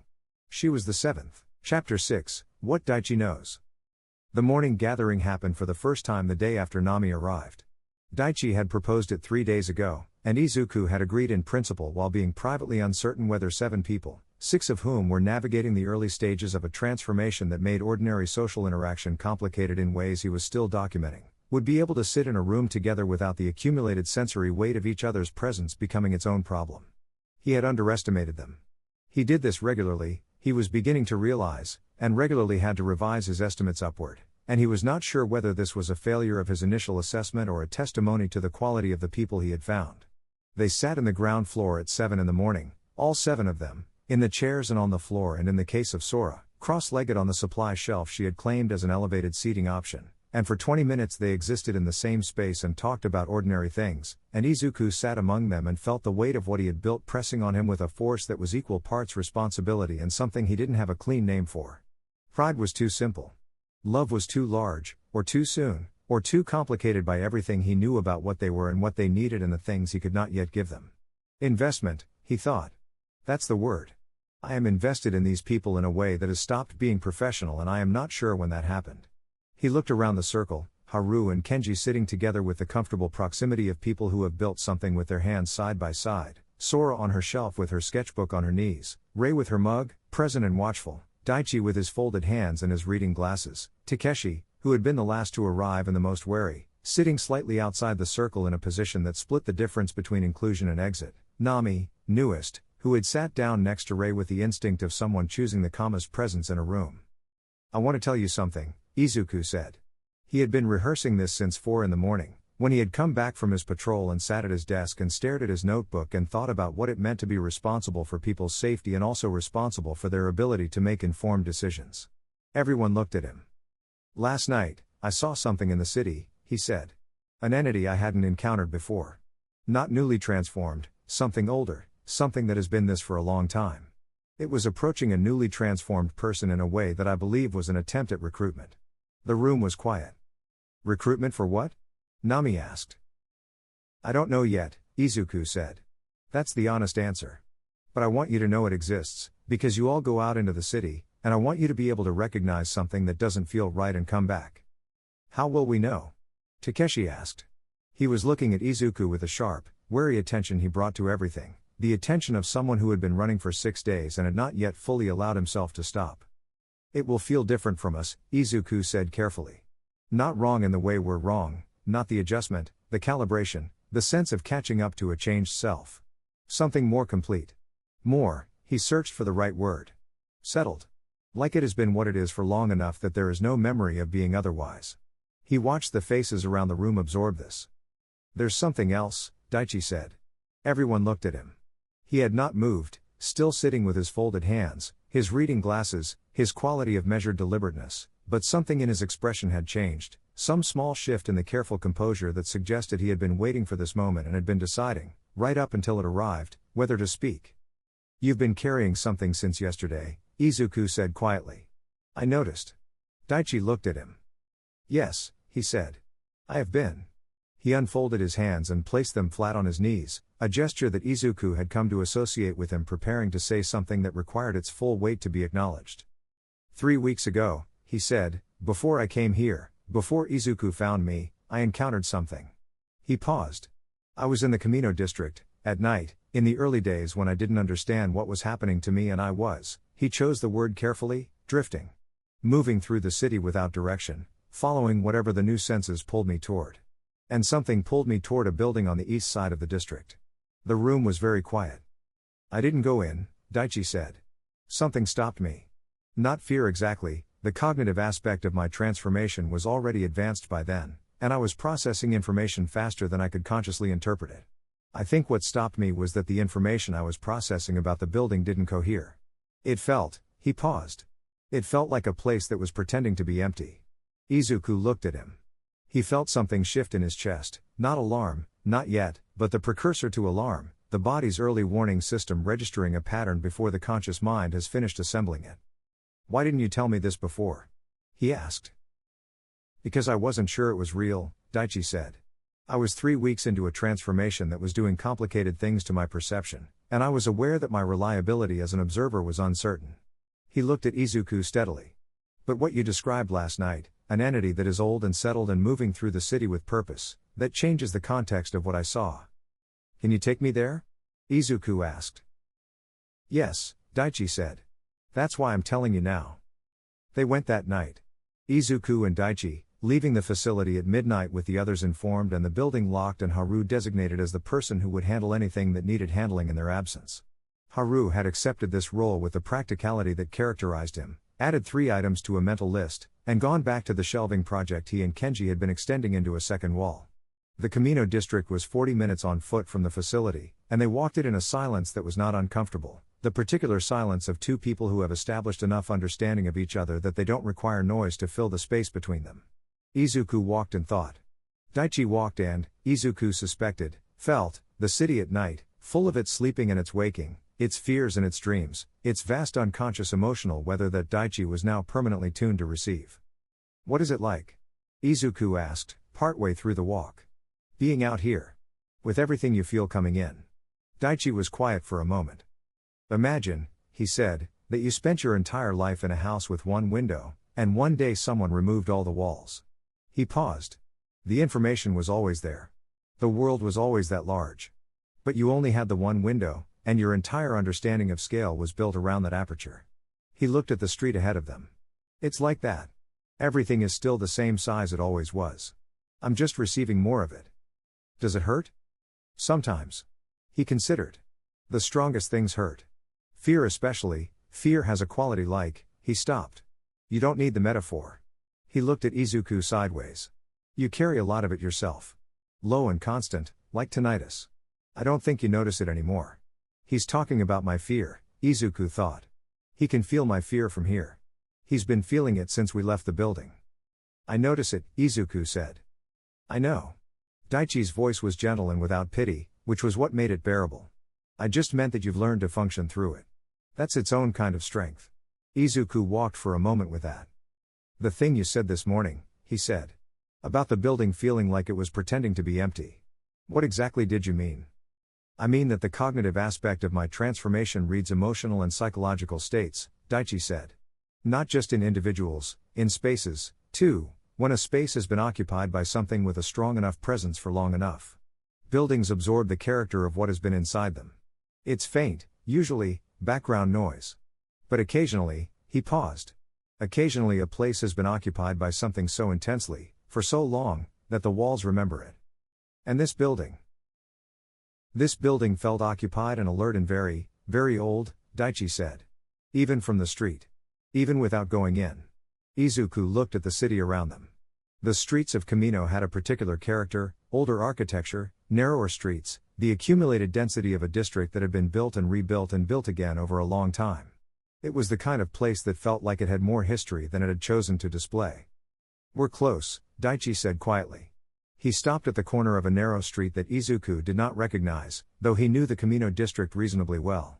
The street was unremarkable, a row of buildings that had once been commercial and were now ambiguously zoned, the kind of urban geography that existed in the spaces between clear categories. A dry cleaner that might or might not still be operating. A door with no sign. A building at the end of the row with its windows dark and its facade featureless, offering nothing to look at and therefore, in the way of very effective camouflage, looking like nothing worth looking at. That one, Daichi said. He did not point. He didn't need to. Izuku looked at the building. From the outside it was completely unremarkable. 4 stories, concrete and old brick, the kind of structure that the ice lit off without catching. No lights in any window. No signs of recent entry or exit that Izuku could identify from here, but he was not the observer Daichi was, and he was aware of that limitation. What do you feel from it now? He asked quietly. Daichi was still for a moment. Less than before, he said. Or differently. Before it felt occupied and alert. Now it feels, he paused. Like a held breath. Like something inside it is aware that we are here, and is choosing stillness. Izuku stared at the building. Choosing stillness. Not empty. Not absent. Present and still and aware. How many? He thought. How many of whatever this is are in there, sitting in the dark, knowing we're standing on this corner? We're not going in tonight, he said quietly. No, Daichi agreed. We're not. I need to know more before I do that. I need to understand what we'd be walking into. Agreed. Izuku looked at the building for another long moment, memorizing its dimensions, its position in the street, the distance to the nearest intersection, the sight lines, the entry points he could identify from here. He was doing something he had been trained to do, assessing a situation with insufficient information and determining what additional information was required before action became possible. You need help, he thought. This is past the point where one person with a notebook and a junior hero salary is sufficient. This needs more than you. I know, said the part of him that had been arguing with this thought for 6 weeks. So who? Said the part of him that was trying to be practical. He looked at the building one more time. Then he turned away, and he and Daichi walked back through the city in silence, and the building at the end of the row stood in the dark with its windows like closed eyes, and whatever was inside it continued, very patiently, to wait. Chapter 7, The Weight of Secrets. The call to All Might lasted 4 minutes. Izuku had been working up to it for 3 days, sitting with his phone, opening the contact, staring at the name, closing the contact, going back to his notebook, coming back to the phone. He had filled half a page with reasons to call and half a page with reasons not to, and the 2 lists were so evenly matched that the decision had finally come down not to logic but to the image of the building at the end of the row in the Kamino district, standing in the dark with its windows like closed eyes. You need help. He called at 6 in the morning, before the others were awake, sitting on the roof of the facility with the city beginning its day below him and the sky doing the specific thing it did in early autumn at this hour, the pale gray gold of a world that hadn't committed to the day yet. The phone rang twice. Young Midoriya. The voice was the same as it had always been, diminished in the way it had been for years now, stripped of the volume and the resonance of the person it had once belonged to, but carrying underneath that diminishment something that had nothing to do with physical strength and everything to do with the particular quality of attention that Toshinori Yagi brought to the people he cared about. Like a light that had been reduced in wattage but not in warmth. All Might, Izuku said. I'm sorry it's early. I was awake. He always was, at this hour. Izuku knew this, had known it for years. What is it? And Izuku, who had been planning this conversation for 3 days and had prepared an organized, sequential presentation of the relevant facts, said, I've found something. Something I don't know how to handle alone. And I need to tell someone I trust. A pause. Then. Tell me. So he did. He told it in the order it had happened: the first case file, the first patrol, the first person, the facility and the 5 and then the 7, the classification system and the different types and Daichi's sequences and the shadow in Sora's drawing and the recruiting figure in the Taduin district and the building in Camino that felt like a held breath. He told it without the organized presentation he had planned, without the careful framing, just in the order it had happened, and all might listen to all of it without interrupting. When Izuku stopped, there was a silence. How long? All Might asked. 6 weeks. Another silence. You have been carrying this for 6 weeks, All Might said, alone. Yes. Why didn't you call me sooner? Because I didn't know how to say the word, Izuku thought. Because I was afraid of what you would say. Because the system I'm building is outside every protocol, every regulation, every sanction framework for how a hero is supposed to respond to a threat, and I was afraid that if I said it out loud to someone I respected, they would tell me I was wrong to do it this way, and I would have to choose between their judgment and my own, and I didn't know which one I would choose. I needed to understand it first, he said. Before I could explain it to someone else. And now? Now I understand enough to know I need help. And there are things I need that I can't get on a junior hero's salary and with no institutional support. What do you need? Izuku closed his eyes and listed it. Blood supply, sustainable, larger scale, not dependent on a veterinary supplier who could change their mind at any time. Medical support, someone who could evaluate the physiological changes he was observing with more expertise than his own research could provide. Information, access to hero agency databases, historical records, anything that might shed light on the origin or the history of what he was dealing with. And, eventually, when he understood the building in Camino well enough to make a move, backup. All Might was quiet for a long moment when he finished. The 7 people in this facility, he said carefully. You are certain they are not dangerous? Am I certain? Izuku thought. I'm certain they are trying not to be dangerous. I'm certain they are choosing, every day, against their instincts, and that this choosing costs them something real. I'm certain they are people, not threats, and that treating them as threats would be both wrong and counterproductive. I'm certain they need protection and support, he said. And I'm certain that if the hero agencies found out about them without my involvement, the response would be containment rather than care. He paused. I'm not willing to let that happen. Another silence. Then All Might said, very quietly. You sound like someone I used to know. Izuku felt something move in his chest. Is that a yes? It's a tell me what you need and I will see what I can do, All Might said. Which is as close to a yes as I can offer at 6 in the morning before I've had coffee. Izuku let out a breath. Thank you, he said. Don't thank me yet. He could hear the quality shifting in the voice on the other end, from the private, unguarded Toshinori Yagi to something that was both that and more, the particular combination of the man and the symbol and the mentor that Izuku had never fully been able to separate in his mind. I want to meet them. Not officially, not with any institutional involvement until we understand the situation better. Just me, and you, and the people in your building. When? Give me 2 days. There are things I need to arrange first. Okay. Midoriya. Yes? You did the right thing. He paused. Building what you built, before you called me. Trusting your own judgment about what was needed. He paused again. I know it cost you something to make this call. It cost me, Izuku thought, the comfortable fiction that I could manage this alone. It cost me the feeling of being sufficient. It cost me the privacy of this thing I've been building, which I realize I had come to feel proprietary about in a way that was partly protection and partly something I need to examine more carefully. Yeah, he said. It did. I know. All Might's voice was warm and without pity, which was the only way Izuku had ever been able to receive care from him without deflecting it. That's how you know it was the right call. The line clicked off.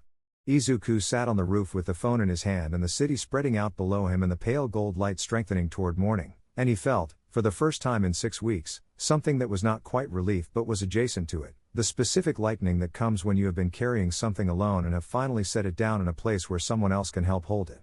2 days, he thought. He looked out at the city. A lot can happen in 2 days. Nami found him on the roof 40 minutes later. She climbed the exterior ladder with a confidence that surprised him until he remembered that she was 23 days into a transformation that had significantly altered her relationship with height and surface and the ordinary physics of movement. She arrived at the roof level and sat down beside him with the directness he had noticed in her from the first night, a quality of going straight to the thing without the preliminary circling that most people engaged in. "You called someone," she said. It was not a question. He looked at her. "You could hear?" "Not the conversation. Your heartbeat changed before and after." She looked out at the city. "You were afraid before. Less afraid after." Sensory dominant, he thought. Cataloging my physiological states. They're all doing it, I think. I'm the most consistent presence in their environment, so I've become a kind of barometer. "Yes," he said. "I called someone I trust. He's going to come in 2 days." "Who?" "His name is Toshinori Yagi. You might know him as." "All Might," Nami said immediately. Then, a pause. "The former All Might." "Yes." She absorbed this. She turned it over in the way he had noticed she processed information, thoroughly, without rushing, giving every element its due weight before arriving at a response. "Is that safe?" she asked, "for us?" That's the right question, Izuku thought. Not is he trustworthy or is he powerful enough, is it safe for us? She's been here 4 days and she already thinks of herself as part of the group. "I believe so," he said. "I trust him more than anyone I know. And I've told him clearly what I expect, no institutional involvement, no reporting, not until we understand what we're dealing with and what the safest path forward is for everyone in the building. And if he decides those conditions aren't acceptable? Then I'll manage that when it happens." Nami looked at him. "You've thought about that," she said. "About the possibility that calling him was a mistake." "I think about all the possibilities." "And you called him anyway?" "Yes." She was quiet for a moment. "Why?" she asked. "I mean, you've been doing this alone for 6 weeks. You built all of this alone. Something made you call him now. What was it?" The building in Kamino, Izuku thought. The figure recruiting in the Tatooine district. The shadow in Sora's drawing. The sense, growing since the conversation with Daichi, growing since the night on the rooftop, growing since I looked at the blank center of my map and understood that the blank was not absence but concealment, that whatever is out there is larger than I have been allowing myself to fully see. "Because I think what we're dealing with is bigger than I initially understood," he said. "And being right about that and not asking for help would be a choice I couldn't justify to the people downstairs." Nami looked at the city for a long moment. "I was an accountant," she said. "Junior accountant, financial district, 3 years out of university. My job was to look at numbers and tell people when the numbers didn't add up." She paused. "The numbers don't add up here." "What do you mean?" 7 people, she said. "In 6 weeks. In 1 city, 1 district cluster." She looked at Izuku. "Transformation events don't happen in isolation. They have causes. The cause here is either a who or a what, and either way it has been operating in this city for at least as long as the first case file you found, probably longer." She paused. "And if it's been operating that long without anyone noticing, it either knows how to hide or someone with the ability to notice has chosen not to." Izuku looked at her. Junior accountant, he thought. 3 years out of university. Looking at numbers and identifying when they don't add up. "You've been thinking about this since you arrived," he said. "I've been thinking about it since I understood what was happening to me," she said. "Something made me this way. I want to know what." "So do I," Izuku said. She nodded. She looked back out at the city. "Tell me what you know," she said. "Not the things you tell the group to manage their anxiety. What you actually know and what you actually suspect." Izuku looked at her for a moment. Then he opened his notebook. He told her everything. She listened without interrupting, which he appreciated. She asked 2 questions, precise, surgical questions that identified the 2 points in his analysis where his reasoning was thinnest, and when he finished she sat with it for a while in silence, looking at the city. "The building in Kamino," she said finally. "Yes. You think it's a base? An established presence?" "Possibly. What Daichi described, the age of it, the quality of occupation, suggests something that has been operating for a long time. And the recruiting figure you saw is either based there or is known to whatever is based there, yes. So there's an organization," Nami said. "Or the beginning of one. Or the continuation of one that's been here longer than we know." She looked at him. "And they know you're building something. The shadow at Sora's window. The figure that looked up at the roofline. They've been watching you." "That's my conclusion, yes." "Which means," she said slowly, that whatever you're building here, they're already factoring it into their plans. The city spread out before them, indifferent and unknowing, full of people going about the ordinary business of Tuesday morning. Somewhere in it, the building in Camino stood with its closed windows. Somewhere in it, something old and settled and patient was looking at the same city from a different angle and making its own calculations. Yes, Izuku said. Nami was quiet for a long moment. Then she said, you need more people. I know. Not just people like us. You need people with institutional access. Information networks. Resources that one hero on a junior salary can't have. I called All Might this morning, Izuku said quietly. That's a start. She looked at him. It's a start, but it's not enough. I know, Izuku thought. I know it's not enough.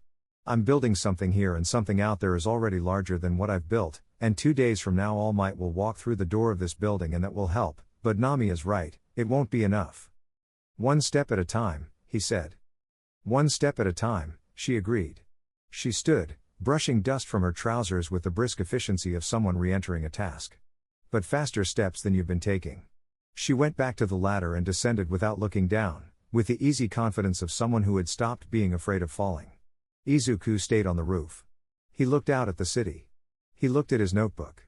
He looked at the pale gold light that had strengthened now to full morning, the city fully awake, the day committed, the ordinary machine of Muzatafu running at full speed over the top of everything that was moving beneath it. Faster steps, he thought. He opened his notebook to the page with the 3 questions. What is creating them? Who else knows? How many kinds are there? What happens when I find a kind that doesn't want to be helped? He read them in order. Then he turned to a new page and wrote, in large clear letters. What are they building? He stared at it. Then he wrote, below it, the question that had been forming in the back of his mind since he stood on that corner in Camino and looked at the building with its closed windows. And how long have they been building it? The city ran on below him, indifferent and unknowing. The notebook waited. End of chapter 7. Blood That Binds Chapter 8. The symbol in the shelter All Might arrived on a Thursday. He came alone, in civilian clothes, on foot, no car, no agency vehicle, nothing that would mark the visit as official or draw the kind of attention that official things drew. Izuku had given him the address 3 days ago and had spent the intervening time cycling through a specific kind of anxiety that he recognized as distinct from his usual operational anxiety, which was about logistics and planning and the management of insufficient information.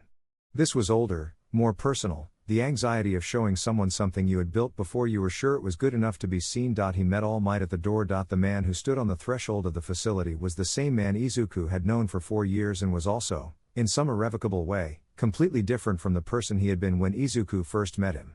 Not diminished, Izuku had spent a long time resisting that word, because it was inaccurate in the ways that mattered, but changed. Redistributed, maybe.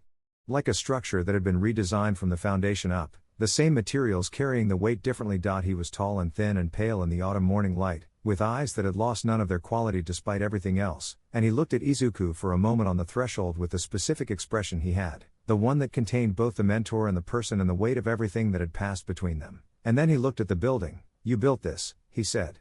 Not a question, I found it, Izuku said. And then I built what goes inside it. All Might looked at him for another moment. Show me. Izuku showed him the ground floor first. The supply shelves with Haru's labeling system. The folding table where the morning gatherings happened. The low lighting along the baseboards. The sealed containers on the far shelf. He explained each thing as they moved through the space, not in the careful organized presentation he had prepared for the phone call and abandoned, but in the practical, sequential logic of someone explaining a system they knew intimately. This is here because of this reason, this works because of this observation, this doesn't work yet and here is why. All Might listened. He looked at everything. He asked 2 questions, both precise, both going directly to the points where Izuku's system was most contingent, and did not comment on the rest. Then Izuku took him upstairs to meet the 7. He had warned them the day before. Not extensively, he had not wanted to build the meeting into something larger than it needed to be, had not wanted the weight of All Might as coming to sit on them overnight and generate anxiety that would make the meeting itself harder. He had simply said, someone I trust is coming tomorrow, someone who can help, someone I'd like you to meet. And he had watched their faces and read what was in them, wariness from Takeshi, careful assessment from Nami, something that in Rei looked like the first tentative extension of trust towards something outside the building's walls, and he had said, you don't have to be anything other than what you are. They were all in the ground floor when Izuku brought All Might down the stairs. The moment had a specific quality that Izuku had not been able to predict or prepare for. All Might stopped at the bottom of the stairs and looked at the 7 people in the room, and the 7 people in the room looked at All Might, and for a moment nobody said anything, and the silence contained approximately the full weight of what the situation actually was, which was considerable. Then Haru said, "You're smaller than I expected." All Might looked at him. "I get that a lot," he said. Something in the room shifted.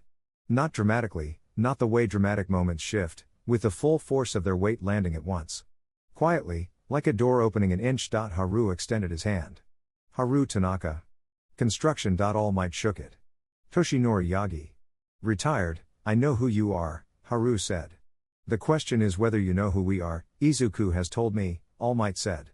He looked around the room, not with the evaluating gaze of an institutional authority assessing a threat, Izuku noticed, but with the attention of someone who is genuinely looking. "He told me about each of you." He paused. "He spoke well of all of you." Another shift. Sora, from her position on the shelf, put down her sketchbook. Kenji, who had been standing slightly behind Haru with the wariness of someone prepared to retreat, took an almost imperceptible step forward. Daichi, from his chair at the table, looked at All Might over his reading glasses. "Sit down," he said.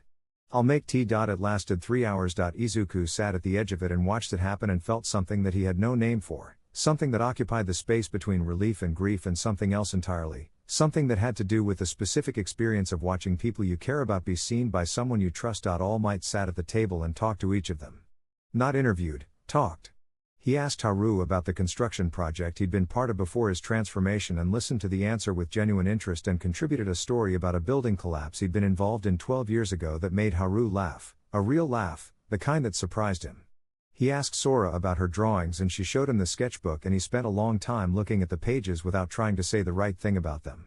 He listened to Daichi describe his sequence of transformation, cognitive first, physical second, hunger last, with the focused, undivided attention of someone who understands that they are being given important information and treats it accordingly. With Takeshi he was the most careful, and it was the carefulness that Izuku noticed most, the particular way he slowed himself down and lowered his register and gave the boy more space, more silence, more room to fill or not fill as he chose. Takeshi, who had been the wariest and the most contained, who had been running for 6 days before he arrived here, sat across from the former symbol of peace and said, eventually, in the quiet voice he used for things that cost him something, "I was scared I was going to hurt someone." "I know," All Might said, "I still am. That fear," All Might said, "is the thing that makes you safe." He paused.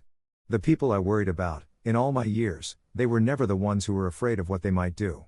They were the ones who had stopped being afraid." Takeshi looked at him for a long moment. "Is that true?" he asked, "or is that just something you're saying because you think I need to hear it?" All Might met his eyes. "Both," he said. "The best things usually are." Afterward, All Might went upstairs with Izuku to the workspace. He stood at the wall for a long time. He looked at the map and the pins and the colored string and the classification system and Sora's drawing pinned at the center, the shadow with its 2 points of light. He read the 4 questions at the bottom of the wall. Then he turned and looked at Izuku. "The building in Kamino," he said. "Yes, I know it." Izuku stared at him. "What?" All Might's expression was careful, the careful of someone choosing exactly how much to say and in what order. "Not specifically," he said. "Not that building, not that location. But the pattern." He looked back at the wall. In 30 years of hero work, there were things that appeared at the edges of cases. Strange ones. Things that the agencies catalogued as anomalous and filed and did not fully pursue because the priority was always the immediate, the visible, the documented. He paused. "I saw things in those 30 years that I could not explain with the frameworks I had, and I chose to continue prioritizing the things I could explain." He turned back to Izuku. "I think that was a mistake." "What kind of things?" "People," All Might said. "Primarily. People found in circumstances similar to what you've described, the puncture wounds, the blood loss, the altered eyes. Always categorized as quirk-related incidents. Always attributed to an unidentified assailant with an ability that drained blood or altered neurological function." He paused. "There were never follow-up cases. The victims recovered, or were documented as recovered, and the cases closed." "Recovered," Izuku repeated, "or appeared to recover." All Might looked at him. "What if they didn't recover, Midoriya? What if they transformed, and whatever system is operating out there found them before anyone else did, and they simply disappeared into it?" The room was very quiet. How many? Izuku thought. Over 30 years, across how many cities, how many cases filed and closed and never revisited, how many people disappeared into whatever that building in Kamino represents? "I need access to those case files," he said. "I know." All Might was quiet for a moment. I know someone who can get them. It will take time and it will require careful handling, but I believe it can be done. How much time? A week. Perhaps 2. Izuku looked at the wall. In the meantime, he said carefully, I think we need to establish a perimeter around the building in Camino. Not approach it, not engage, just watch. Understand the patterns. How many go in and out, how often, what times? Agreed. All Might paused. Not alone, Midoriya? No, Izuku said. Not alone. He looked at the wall. At the 7 pins on the map, and the blank circle at the center, and Sora's drawing with its shadow at the edge of the frame. 7 people downstairs, he thought. Each of them navigating something enormous. Each of them choosing, every day, to be here rather than out there. Each of them trusting me with their safety. And something in a building in Camino that has been here longer than any of them, that knows I exist, that has been watching what I'm building. I need to be faster, he thought. Nami was right. Faster steps. There's one more thing, All Might said. Izuku looked at him, the blood supply. He reached into the inside pocket of his jacket and produced a folded piece of paper, which he set on the desk. There is a researcher at UA's medical department. She has been studying quirk-related physiological transformations for 15 years and her discretion is absolute. I spoke with her this morning, carefully, hypothetically, without specifics. She wants to help. He paused. She also says that the animal blood, while it reduces the hunger, may not be nutritionally sufficient long-term. She wants to look at what else might work. Izuku looked at the folded paper. You moved fast, he said. You said faster steps. I didn't say that, Izuku thought. Nami said that. But All Might was already on the roof. He picked up the paper. When can she come? Whenever you're ready. Izuku thought about the 7 people downstairs. About Takeshi asking if the fear would ever stop. About Daichi walking his slow circuits of the 2nd floor.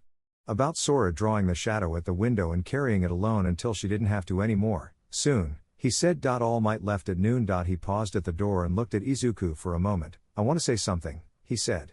And I want you to hear it properly. Okay, what you've built here, All Might said. The choices you made, to understand rather than contain, to help rather than report, to trust your own judgment about what these people needed when every institutional instinct would have told you to handle it differently. He paused. That is heroism. Not the kind I practiced for most of my career. A different kind. He met Izuku's eyes. A better kind, I think. Izuku stood in the doorway of the building and felt the words land in him and did not deflect them, which was its own kind of work. Thank you, he said. Don't thank me.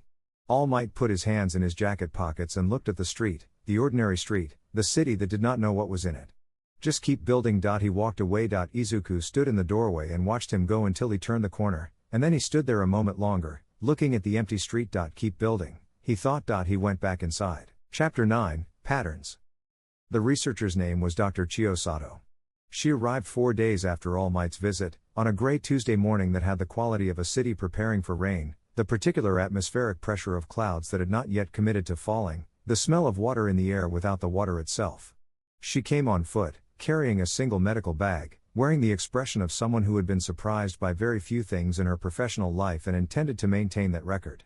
She was 61 years old, small and compact, with the precise, economical movements of someone who had long since shed every unnecessary gesture. She had worked in UA's medical department for 22 years and had, according to All Might, the most comprehensive knowledge of quirk-related physiological transformation of anyone in the country who was not currently operating a secret facility for vampires in an industrial district. She looked at the building when Izuku met her at the door. Bigger than I expected, she said. It needs to be. How many? 7 currently. She absorbed this without visible reaction, which Izuku registered as a positive sign. Show me the space first, she said. Then introduce me.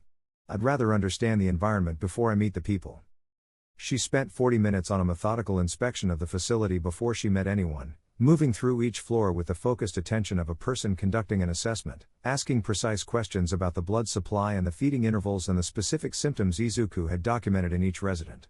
She read 3 pages of his notebook without being asked, returned it without comment, and then stood in front of the classification system on the wall for a long time. Your categories are partially correct, she said finally. Partially, Izuku repeated. The sensory physical cognitive environmental framework maps onto something real. She turned to face him. But you're missing a dimension.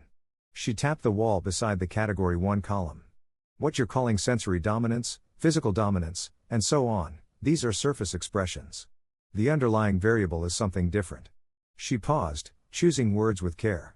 Think of it as the primary channel through which the transformation was transmitted. Izuku looked at her. You know what causes this? I know of it, she said carefully. I have encountered the aftermath of it, in case files and in 2 clinical presentations over 20 years, and I have theories I cannot fully prove with the data I have. She looked at him directly. What I know is that this is not new. The transformation you're documenting has been occurring, sporadically, for as long as there are records. Pre-Quirk society had different frameworks for it. Different names. Vampire, Izuku said. Among others. She opened her medical bag. The Quirk era gave us better tools for studying the physiology and worse tools for understanding the history, because everyone assumed it was Quirk related and stopped asking older questions. She pulled out a sealed container and set it on the desk. I've brought something I want you to try with your residents. A synthetic compound I've been developing for the past 8 years, initially for a completely different application. She looked at the container. It binds to the same receptors that the hunger response operates through. In the 2 clinical presentations I've treated, it reduced the hunger significantly more than animal blood. How significantly? In one case, it eliminated the acute feeding response entirely for periods of up to 48 hours. She paused. In the other case, it had no effect whatsoever. What was the difference between them? Type, she said. What's your calling category? The compound works differently depending on the transmission channel. She looked at the wall. Which is why I need to meet your residents and evaluate them individually. Izuku looked at the compound on the desk. 8 years, he thought. She's been working on this for 8 years. Before I found anyone, before I built any of this, she was already working on the problem. How did you know? He asked, before All Might called you. How did you know enough to spend 8 years on this? Dr. Sato was quiet for a moment. One of the 2 clinical presentations I mentioned, she said, was a student. At UA. 12 years ago. She looked at the desk, not at Izuku. She came to me because she had nowhere else to go and she was afraid of what she was becoming, and she had heard that I was someone who asked questions instead of filing reports. He paused. I couldn't save her. By the time she found me, she had already been found by something else, and she chose to go with it rather than stay. She paused again. I have thought about that choice for 12 years, and I have thought about what I could have offered her if I had been better prepared, and 8 years ago I started trying to be better prepared. The room was quiet. A student, Izuku thought. 12 years ago. At UA. She chose to go with it. What did she go with? What was offered to her that was more compelling than help? What was her name? He asked. Dr. Sato looked at him. I'll tell you when I know you better, she said. She spent the afternoon with the residents. She approached each of them the same way she had approached the building, methodically, without rush, beginning with the environment before the individual, establishing context before contact. She sat with each person separately for between 20 and 40 minutes, asking questions that were clinical in their precision and somehow not clinical in their effect, the way very good doctors manage to make the mechanics of medicine feel like attention rather than assessment. Izuku watched from a distance and did not intervene, and wrote in his notebook. Dr. Sato with Haru, physical examination, range of motion, strength assessment conducted practically rather than formally. Haru responded well to the practical framing, treated it as a calibration exercise rather than a medical evaluation. Noted 2 physical changes I had not documented, altered bone density and a change in the reflective quality of the eyes under direct light. Dr. Sato with Ray, longest session, 42 minutes. The wall permeability ability discussed in detail. Dr. Sato's hypothesis, intermittent nature tied to emotional state rather than conscious control. Ray appeared to find this useful. She has been frustrated by the unpredictability. Dr. Sato with Daichi, significant. They spoke for 38 minutes and I could not hear the conversation, but I could see Daichi's face, and it had the quality it gets when something is being confirmed rather than discovered, the expression of a person who has suspected something and is finally hearing it named. I need to ask him what she told him. He looked up from the notebook. Across the room, Dr. Sato was now sitting with Takeshi. The boy was listening with the concentrated attention he gave to things he was genuinely considering, and something in his posture was different from its usual tense watchfulness, something slightly more open, as if a door had been moved a fraction further from its frame. She's good, Izuku thought. She's very good. He wrote, consider, Dr. Sato as ongoing medical support for the facility. Not one-time consultation, regular visits, continuity of care. Need to discuss feasibility, discretion, her willingness. She found him on the 3rd floor at 5 in the afternoon. She came up the stairs with her medical bag and stood in the doorway of the workspace and looked at the wall for a moment before she spoke. You've done good work here, she said. With very limited tools. I've done incomplete work, Izuku said. Which is different. Incomplete work done with rigor and care is the foundation of all medicine. She came in and sat in the second chair, setting her bag on the floor. I want to give you information. Some of it will be useful. Some of it will be difficult. Tell me. The 7 people downstairs, she said, are representing, between them, 4 distinct transmission lineages. Which maps onto your categories imperfectly because your categories are based on observable symptoms rather than underlying mechanism. She looked at the wall. Haru and Takeshi share a lineage. What you're calling physical dominant comes from a specific ancient line that has been operating in this country for at least 300 years, probably longer. Sensory dominant and environmental dominant are different lines. Daichi is, as you suspected, something else, a lineage that is extremely rare, that I have encountered only twice in 22 years of looking. And Nami? Dr. Sato paused. Nami is interesting, she said. Nami doesn't map onto any lineage I've documented. She looked at Izuku. Which either means I've been incomplete in my research, or she represents something I haven't seen before. A new lineage? Or an old one that has been very effectively hidden. She folded her hands in her lap. I want to run additional tests, with her permission. Nothing invasive, samples, observations, time. She paused.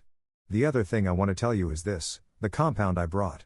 I tested a small amount with each resident this afternoon, nothing therapeutic, just a physiological response assessment. She met his eyes. It works for 6 of the 7. The 7th, she paused. The 7th is Daichi. And for Daichi? For Daichi the compound has no effect, she said quietly. Because Daichi's hunger doesn't operate through the same mechanism as the others. What he needs is something I don't have yet. She paused. I want to be honest with you about that. Daichi, Izuku thought. 41 years old. 17 years a teacher. Walking his slow circuits of the second floor every evening, working through something large and difficult in the only way he knows how. Carrying the longest and offering the most and receiving, so far, the least. I'll tell him, Izuku said. I already did, Dr. Sato said. He asked me to be direct, and I was. He paused. He said, and I want to give you these words exactly. I appreciate the honesty more than I would have appreciated a comfortable approximation. She looked at Izuku. He's a remarkable person. Yes, Izuku said. He is. She stood and picked up her bag. I want to come back weekly, she said. If that's acceptable to you and to the residents. There's more work to do here than one afternoon can cover, and I believe the compound will need adjustment for individual metabolisms. She looked at him. I also want to tell you something else, before I go. What? The building in Camino. She said it the way people say things they have been holding carefully for a long time, with a precision that suggested the holding had been deliberate. I know what it is. Or what it was, 12 years ago, when my student chose to go with it rather than stay with me. She met his eyes. It is a recruitment center. The oldest one in this city, probably. The transformation events you've been tracking, the 7 people in this building and the 11 documented incidents and however many undocumented ones there are, they are not random. The room was very quiet. They are being created deliberately, Dr. Sato said. Someone, or something, is transforming people intentionally, in this city, in this cluster pattern, and the building in Camino is where they take the ones they want to keep. Izuku stared at her. Why? He asked. What are they building? I don't know the full answer yet, she said. But I know one part of it. She paused. They are building an army, Izuku. And they have been building it, in this city and others, for a very long time.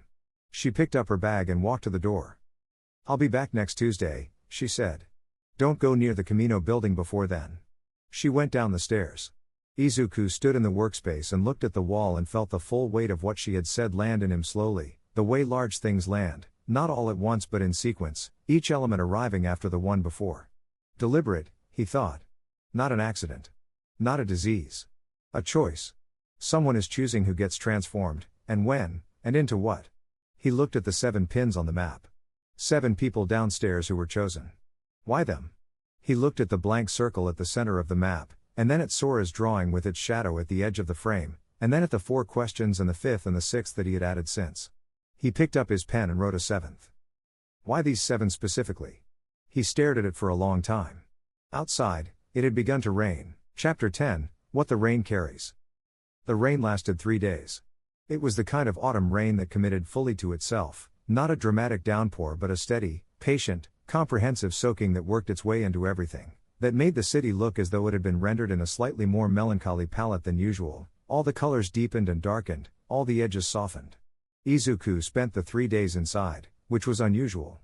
He went out for the evening patrol on the first night, came back soaked and with nothing new to report, and on the second night Haru told him with the direct practicality that characterized him that going out in this weather to patrol streets that would be mostly empty because of this weather was a poor use of resources, and Izuku had recognized that this was correct and had stayed in. The enforced interiority turned out to be useful. He spent the 3 days in a way he had not allowed himself to spend time since the facility began, not planning, not patrolling, not writing case notes and adding to the wall. Just present. In the building. In the rhythms of the group, which had been developing for weeks while he was mostly looking at them from the edge and were, he found when he allowed himself to be inside them, more robust and more particular than he had been giving them credit for. The morning gathering on the first day of rain was longer than usual, everyone settling in with the instinct of animals weathering something together, extending the warmth of company past its usual duration. Haru made something he described as soup with considerable generosity toward the definition of soup, and it was consumed with the appreciation that food receives when the weather outside is the alternative. Takeshi, who had been the most contained and the most separate since his arrival, sat through the entire gathering without retreating, which Izuku noted in his notebook and then put his notebook away because he had decided that the 3 days of rain were going to be notebook-free. It was harder than he expected. He was not accustomed to observing without recording, to experiencing without immediately converting experience into data. He sat with the discomfort of it for most of the first morning and then, somewhere around noon, something in him released, and he was just in the room. Sora showed him the sketchbook. Not the drawing of the shadow, that was pinned upstairs on the wall, where it had been since the night she had carried it up to him, and she seemed to have an unspoken understanding that it belonged there now, that it was evidence rather than art.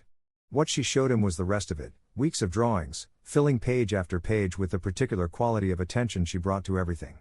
The building, rendered from different angles and in different lights. The residents, caught in moments of characteristic stillness, Rei in her meditative pause, Daichi with his hands folded and his reading glasses, Haru at the supply shelves with the purposeful expression of a man who has identified a problem and is addressing it.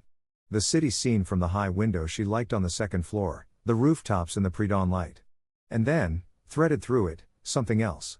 Something that appeared first as a background detail in a drawing of the ground floor, a shape in the corner that could have been shadow or could have been a figure, and that recurred across 3 subsequent pages, each time slightly more distinct, slightly more present, as if whatever it was had been moving closer through the space of the sketchbook one drawing at a time.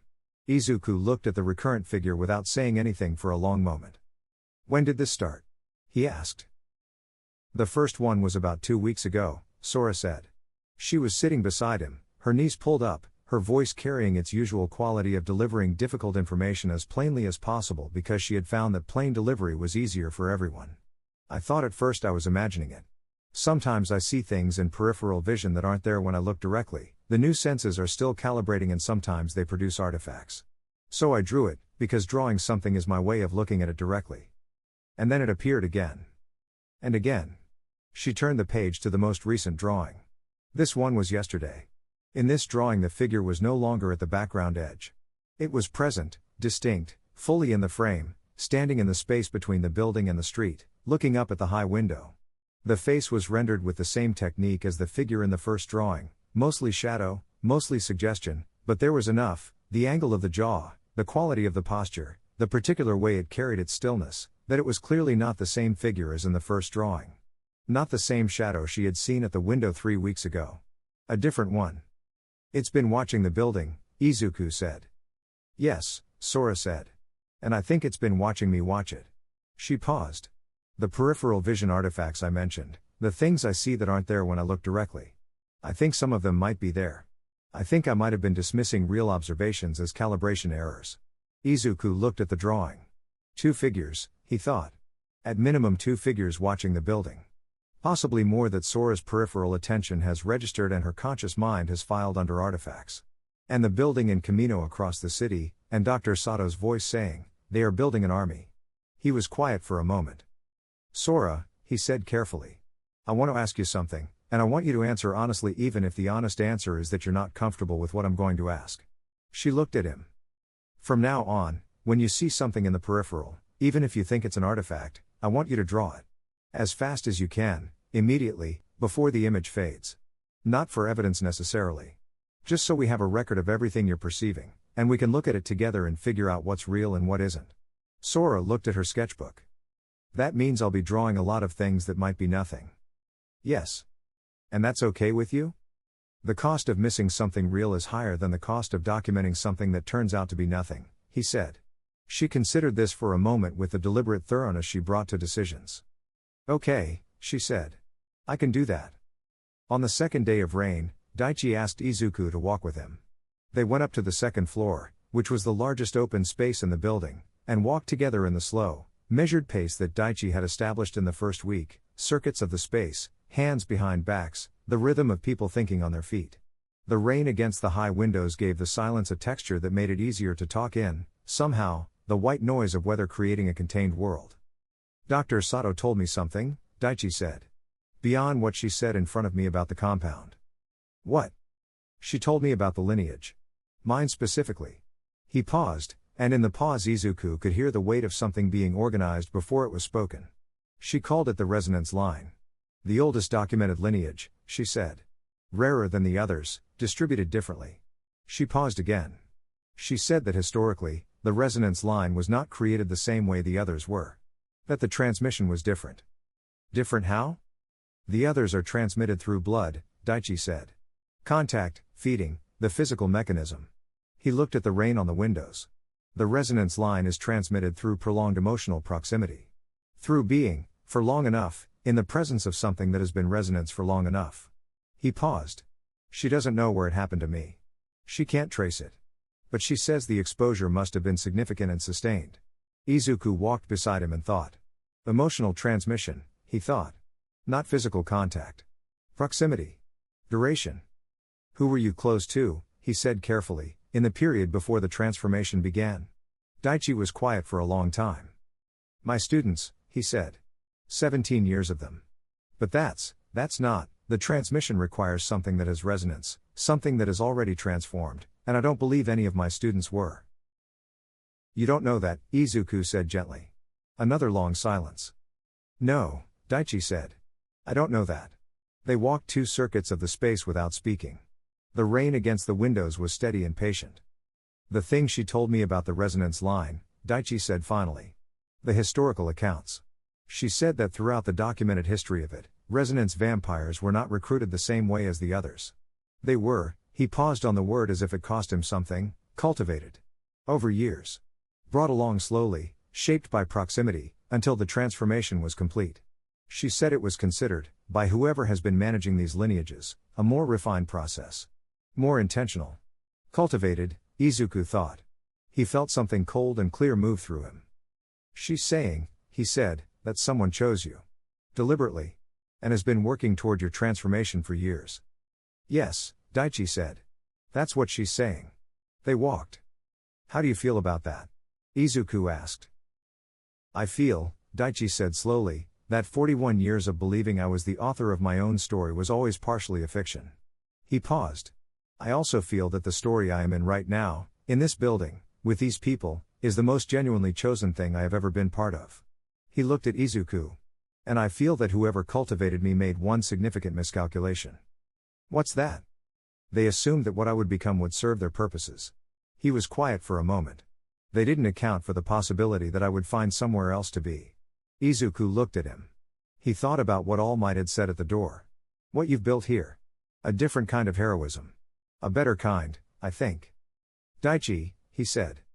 Yes. I'm glad you're here. Daichi was quiet for a moment. Then, in the voice of someone who has spent a lifetime choosing exactly the right words. So am I. On the third day of rain, Nami brought him numbers. She had been using the second floor, not for walking, but for thinking, which in her case looked like sitting very still with a notebook of her own, working through something in the methodical way of an accountant looking for where the figures diverged from the story they were supposed to tell.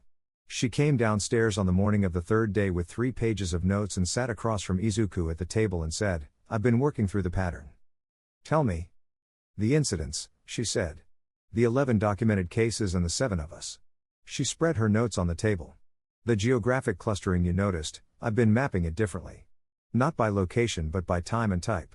She pointed to the first page, which was covered in her neat, precise notation. Look at the sequence. The first 3 documented incidents are all what you'd classify as Category 2, physical dominant. Then a gap of 11 days, then 4 Category 1 incidents in close succession. Then another gap, and then the mix starts. Izuku looked at the notes. You're saying the transformation events are staged, he said slowly. I'm saying the pattern suggests intentional rollout, she said. If you were building an organization from scratch and you needed specific types of people in specific ratios to make the organization function, you wouldn't transform them randomly. You'd proceed in a logical sequence. You'd build the physical capacity first, then the sensory infrastructure, then the cognitive layer. An army, Izuku thought. Dr. Sato said an army. But Nami is saying something more specific. Not just an army, an organization. With roles, functions, hierarchy. They're building something with a structure, he said. Yes. And the 7 of us, she looked at the notes, we don't fit the pattern. She met his eyes. The others in the documented incidents follow the sequence. We don't. We're scattered across the sequence in a way that doesn't make organizational sense, and 2 of us, she paused. 2 of us are types that don't appear elsewhere in the documented incidents at all. Which 2? Daichi, she said. And me. Izuku looked at her. So either the building and Kamino didn't create us, he said slowly, or they created us for a different purpose than the organizational structure. Or, Nami said carefully, someone else created us. The rain against the windows. The building steady around them, holding its warmth against the weather. A second group, Izuku said. Or a second faction within the same group. Or a splinter. Or something older that the building and Kamino doesn't represent. She paused. I don't know which. I just know the numbers don't add up to a single source. The numbers don't add up. She told him that on the roof, the first morning. She told him she was an accountant and her job was to look at numbers and tell people when they didn't add up. She has been looking at these numbers since the day she arrived. Nami, he said. Yes. Thank you. She looked at him directly with the clear, careful gaze that was characteristic of her. Don't thank me, she said. Just figure out what it means. The rain stopped on Thursday morning. Izuku stood on the roof in the clean-washed air of a city that had come through weather and emerged on the other side, looking out at Musetafu with the particular clarity that follows sustained rain, the city sharper and more itself than it had been before. He had his notebook. He had the 7 questions on the wall. He had All Might's promise of case file access and Dr. Sato's compound and the understanding that the transformation events were intentional and staged, that the building in Kamino was a recruitment center for an organization that was building something with a structure, that the 7 people in the building behind him did not fit that structure and might have been created by something else. He had Daichi's cultivation, chosen and shaped over years by someone or something that had miscalculated what he would become. He had Nami's numbers, pointing toward a second source. He had Sora's drawings, the recurring figure moving closer through the pages. He had a building in Kamino that felt like a held breath and that he had been told not to approach until Dr. Sato came back on Tuesday. Tuesday, he thought. 4 days. He looked at the city. A lot can happen in 4 days. He opened his notebook and wrote at the top of a new page, in the clear morning light. 2 sources. 2 groups, or 2 factions, or 1 group with a splinter. 7 people who don't fit the organizational pattern. Daichi cultivated deliberately. Nami unknown lineage. Question, are we here by accident, or were we found deliberately? Question, if someone other than the Kamino organization created or found us, who? And what do they want? He paused. Question, do they know where we are? He stared at that last question for a long time. The city spread out before him, clean and sharp after the rain, full of its ordinary morning, indifferent and unknowing, moving over the top of everything that was moving beneath it. Somewhere in it, the building in Kamino stood with its closed-eye windows, patient and old, building toward something. Somewhere in it, something else, a second source, a different origin, an unknown factor, was also moving. And in the building behind him, 7 people were beginning their day, gathering in the ground floor for the morning ritual that Daichi had proposed and that had become, in its quiet way, the architecture of something that felt, more every morning, like a community. Keep building, All Might had said. Izuku closed his notebook. Keep building, he thought. He went back inside. End of chapter 10.